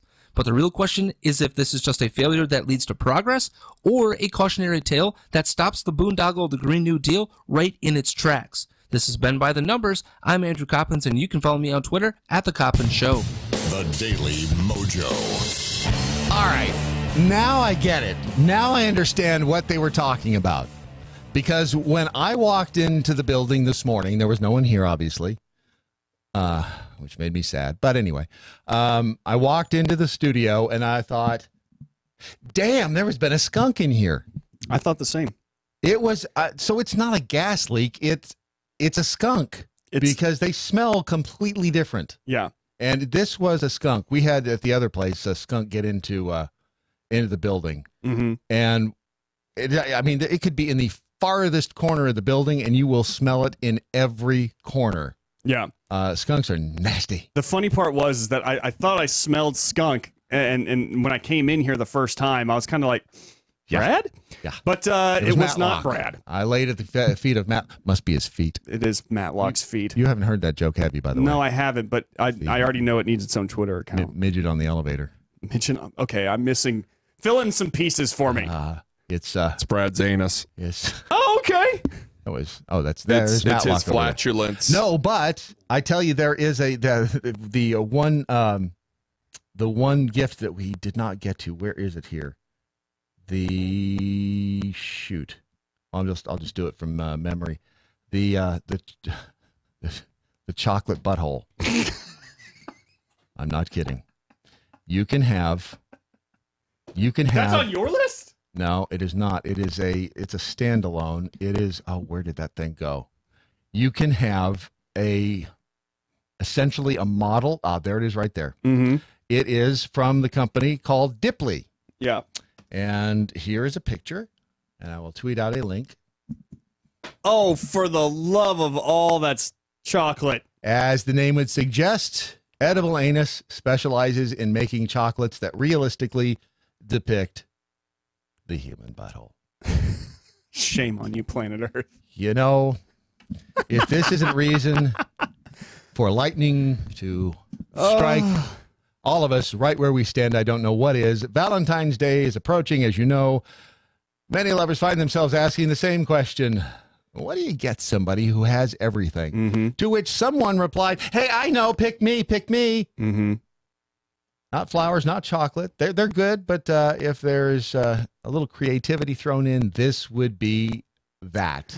You know what's funny, Brad, is that on my askmen.com/dating/ what to get your lover for Valentine's Day, number 8 on my list was embrace good butt play. So see, I don't know. I just think there's a lot of cosmic tumblers aligning here. Mm-hmm. And I agree. And let's see, how long does it take to order this thing? First saw like 2000. They've been doing this since 2006. Okay, so my question though is, how do you get this done? Do you have to go to a location I where was looking. Do they send you a home kit? Let's see. How do you? Because first they have to make the mold container. Yeah, I would assume so. You have to make the mold, which means that you have to pour hot wax onto your butt. Well, guess what? If you go to edibleanus.com, there are videos, and I want that on my search history. They already know where you work. It's not only is it expected, it's required to be in your search history. Of course. But if you look on the videos portion of their website, you will find a video that shows you exactly how they come about how they make these. There are many videos. Yeah, and I will, let's see, put that there and this here, and I'm about to tweet out the link so that you all have it, and there you go. Yeah, they do this, and you apparently have to lay down on a table. Upside downish? Yes. In a, let's call it a prone position, shall we? This would be a prone position, and then they create the mold using something. Even the doctor doing it, he's got this long gray beard. He's kind of got these crazy eyes going on. I bet he collects squirrels. Which is not to say that that's a bad thing, because we do not judge here. If you like squirrels at home, that's fabulous. But let your freak flag fly. Yeah, this is squirrel collector. Go forth. I don't think you probably have time now to get this sent in time for Valentine's Day, since it is tomorrow. But it would be nice if, in fact, you. Oh, that's graphic. Yeah, well, I mean, like you said, how else are they going to get the mold to actually make the butthole that looks exactly like your the process chocolate. Is so weird. Okay, I'm yeah, it's I don't know what to say, because look, folks, I mean, if you're into it, you're into it. All right, that's fine. But I mean, the process just looks very inconvenient. I kind of feel like it's not something that. Why does he have like sailboat paraphernalia on the wall? I don't know. Why not? I think this is probably a good time here. Let me mute this other thing. And what is this segment brought to you by? This is actually another vintage doc. I could think of no better time than to play another bit of vintage doc. Again, this is from, I believe, his Magic days back in 1999, and this is a little game they would play called "The Answer Is C." And this again, Lisa, we're going to play "The Answer Is C." Here's your question. What Great Lake is geographically closest to Toledo? A, Superior, B, Lake Toledo, C, Erie, or D, Huron? Give them to me again, please. Okay. Superior, Lake Toledo. Erie, and Huron. That's a tough one. And what is the name of the contest? Okay. The answer is C. Which Great Lake is geographically closest to Toledo? A, Superior, B, Lake Toledo, C, Erie, or D, Huron? How about Huron? No, okay, I'm sorry. Hold on. Wait a minute now. Hang on. Hold a second. Hold on, let me see. You say Huron and... Let's see. Oh, sorry. Thank you for trying. What's your name, man? What's your name? She hung up there. I think it was like Lisa or something. Yep. How long will it take to get that carted up for for the best stuff? I'm sorry, the name of the contest is? The answer is C. Okay, you know, folks, I gotta say something, folks. When you do the answer C, I mean, not only did we say the answer C, she got the potential answers and then say it to us. Could you repeat what is the name of the contest again, which she had to repeat? And then she goes with Huron. When you're doing the answer C, your hope is that if you do it 10 or 20 times, you may get lucky and get somebody who actually doesn't get the right answer. But to get it the first time, Doc, Thank you. Again, the answer is C. That from Doc's time up at Magic in Ohio. That's from 1999. And it's funny to hear those guys, because he worked on a show called Lanigan. I think it was Lanigan and Malone. Jimmy Lanigan, and we should reach out to them. You know, it's a good time to think about reaching out to them. But the hearing the other guys that were on that show, Doc used to do impressions of them. Yeah. And now that I hear those guys, it was like, damn, Doc was dead on. Dead on. He was right there, because he could mock those guys, and he did the best impressions of people. Yeah. I mean, as evidenced here, because when he did, look, listen, I need you to do me a favor. Matlock. He's so good at that. Damn, he's good at that. And then, of course, the guy behind the glass. He was the chosen one. There are certainly they're not going to make another Doc Thompson. I will tell you that right now. Over on the Facebook, comments are coming in. You want to eat better next week, so you'd probably love a box of chocolate chip cookies. Is that a euphemism? Yes. H.C. Gordon said no, chef's chocolate salty balls. It's always funny to take these out of context because I'm sure everybody that's the advantage you have. Are you a South Park fan? I've seen. I watched a couple of. I remember the one with the Patrick Duffy leg, the monster with the Patrick Duffy leg, and I've seen Bigger, Longer, Uncut, which is hysterical, and you feel guilty. There are some points of that movie where you go, "Oh crap, do I laugh at that?" Or God's going to strike me down if I do. There's a that was in reference to a South Park episode where Chef releases a dessert called chocolate salty balls, not to be confused with Schvetti balls. Correct. That is an entirely different brand, not as tasty. But I hear good for you, so I don't know. Jay Reynolds sounds like Spoonie's next big video endeavor. You never know. Chef Patrick is Patrick is into some weird stuff, man. He is, and there's something we can't even tell you. Mojo Jedi and Twitter is Ron pooping again. That could be the source of your leak. Ron Dolph. Doggone it. God, you're the source of the leak, man. What? You were pooping. No, I wasn't pooping. I'm standing right here. Why are you pooping right there? Did you hear? What? Did you hear when you came in this morning? Did it smell like a skunk? Yeah, it smelled like I was going to say. Yes. It smelled like a skunk. It was a skunk. That's what I thought. That's the gas. That's the quote unquote gas leak. Oh no way! That's what they're smelling. Yes.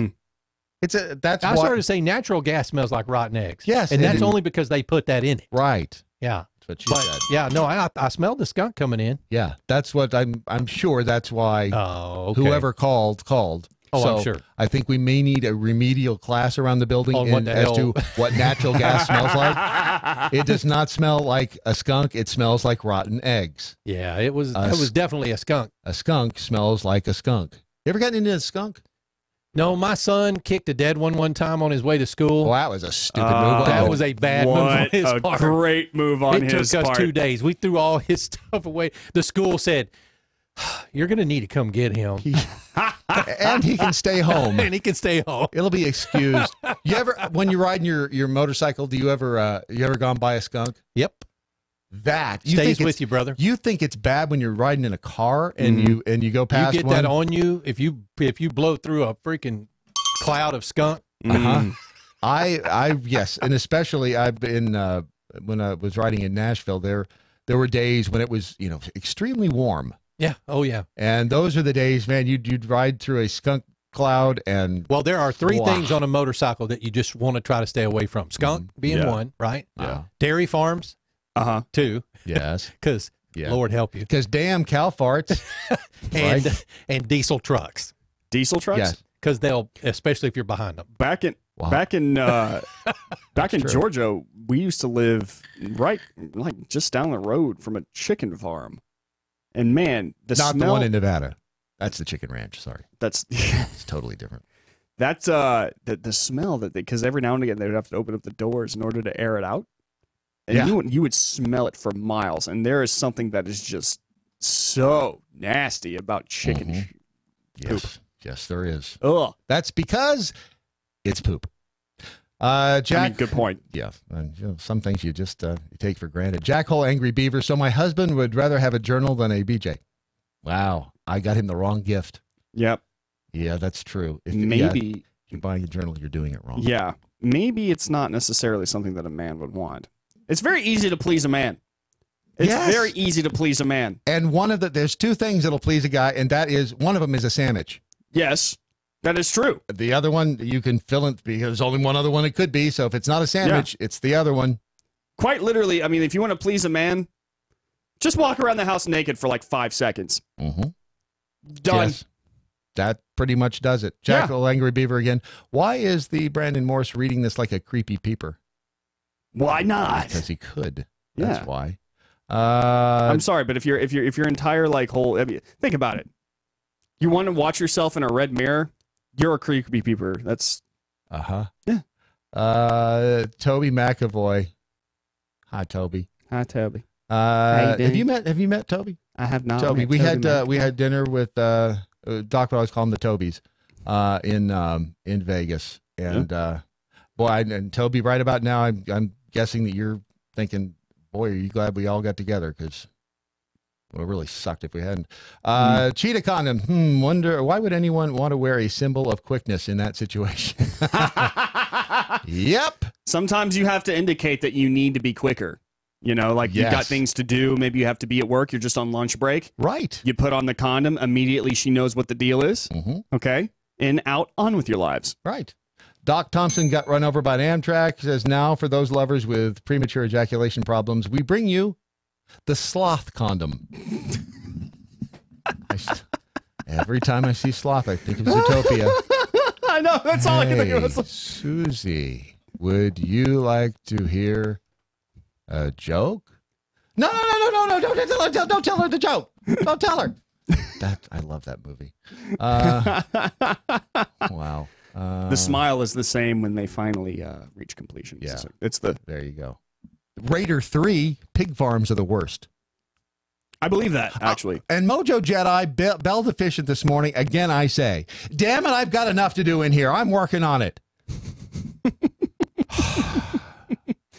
He's working. This chair came with a lot of responsibility. That's right.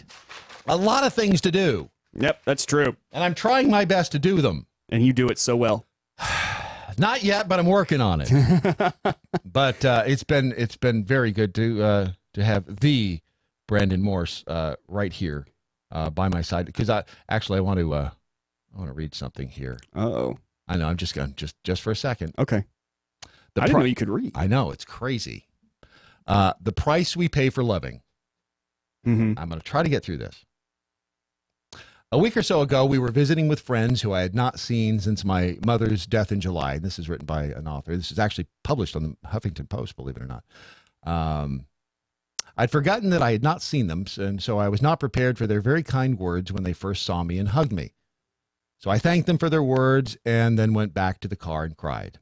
One of my friends came in, searching for me, and when she saw that I was crying, she sat with me and said nothing. She just stayed with me. Later on, and another acquaintance who had heard or figured out that I'd been crying said to me, "You knew your mother was sick and dying, so why are you still crying over her death? You should be over it by now." I was stunned by her comment and didn't know what to say, and can't remember what I did say, but it wasn't what I was thinking. I was so angry with her. I couldn't believe she would say something like that to me. Grief isn't something one gets over. It's something that one comes to accept as part of who one is. I don't believe that there is ever really closure. There instead is a new normal as we integrate that loss into our lives and ourselves. Everyone grieves differently. Even within the same family, grieving is different. There's no set time when one should expect to be, quote, over the death of a loved one. Even though there is a religious tradition of mourning, when those times are over, while one person may try to go on with their life, the loss remains. Grief will eventually fade into the background, in that one is not always thinking about that person being dead, but it is still a part of us, just as the person who died remains a part of us for the rest of our lives. While Christians use the period prior to the funeral, through viewings or wakes, as a time for grieving and being supported by one's community, Judaism has a 1-year grieving period. Other traditions have their own way of grieving and supporting those who grieve, but once the funeral is over, Shiva has been observed and the family and close friends return to their usual routines, those who grieve remain hurting and in need of support. My dad said that he never realized that he could cry so much and how painful the death of my mom is for him. As we talked about that, I said that the pain and tears are part of our loving someone. I asked him if he would have preferred never to have loved my mom, so that he didn't have to go through with the pain he was now experiencing. Without a moment's hesitation, he said, "I would not trade 1 minute of my life with your mother." That is the price we pay for loving others. The pain of the loss of their presence from our lives and the loss of their love, which they displayed in so many different ways throughout our mutually lived lives. The pain can be lessened by being surrounded by family and friends and by being able to talk about our loved ones who died. As a society, we shy away from asking those who grieve how they're doing, because we might make them cry. We need to be comfortable with people crying when we talk with them, because tears are also part of healing. Most people would welcome the opportunity to share how they're doing in their grieving process. We need only sit and listen and learn from that person how they are handling their grief. We don't need to have the answers or give them platitudes. We need to be present and let them know that we care. That is enough from those who care about us. Lastly, we need time. Time to grieve and find the new normal. And the understanding that our grief may run deep and it may take time for us to heal. And that is okay.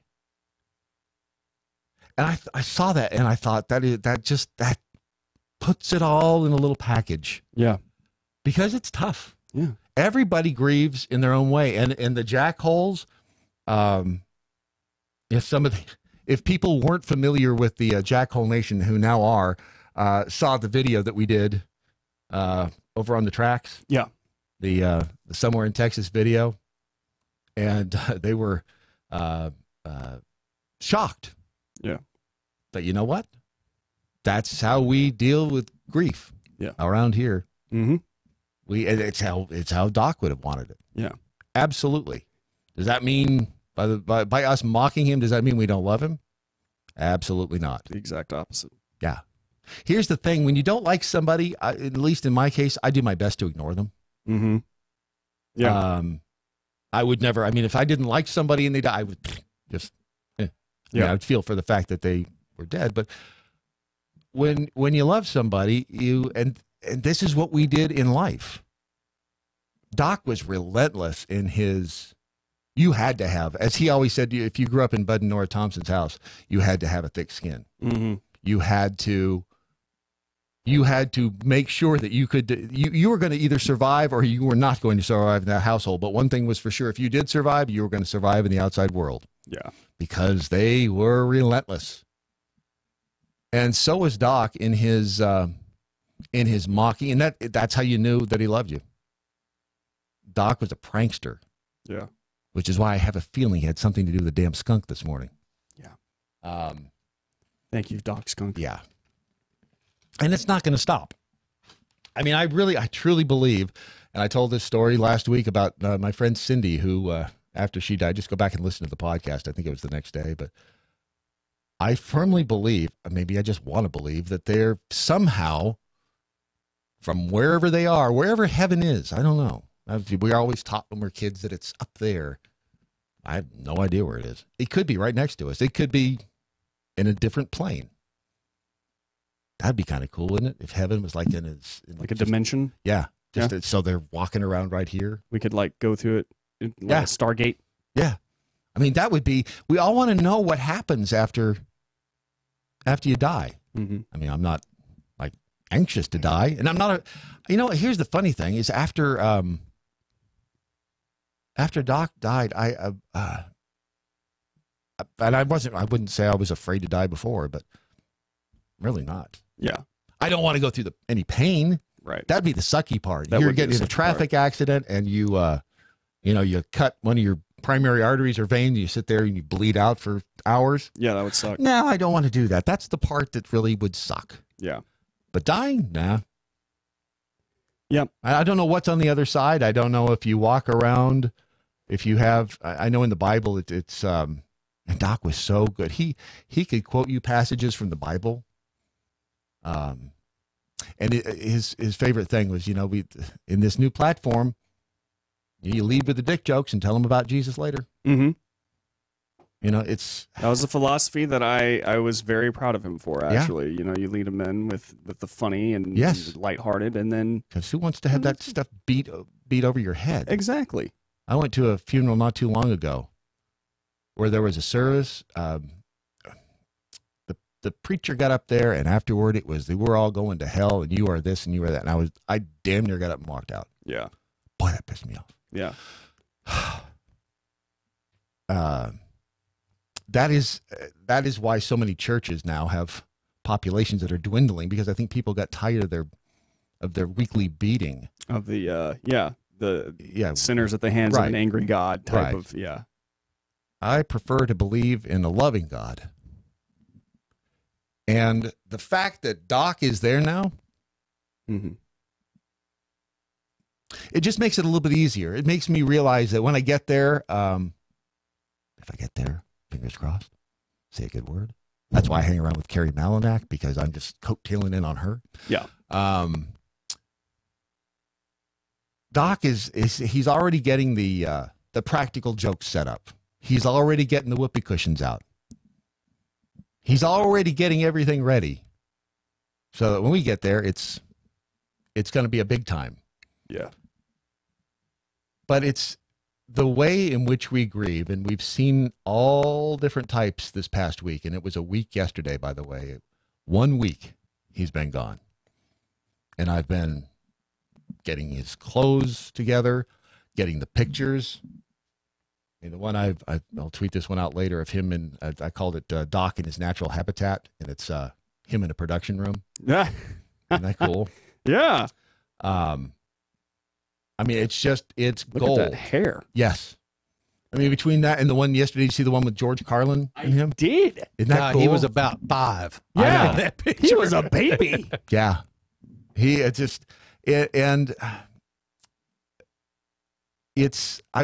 didn't know him at that time. I wish, and Doc would often say, and I agree with him, if we had known each other at that time, we would have both ended up in jail. So it's probably a good thing that we didn't then. But over the course of the last 5 or 6 years, when we did know each other,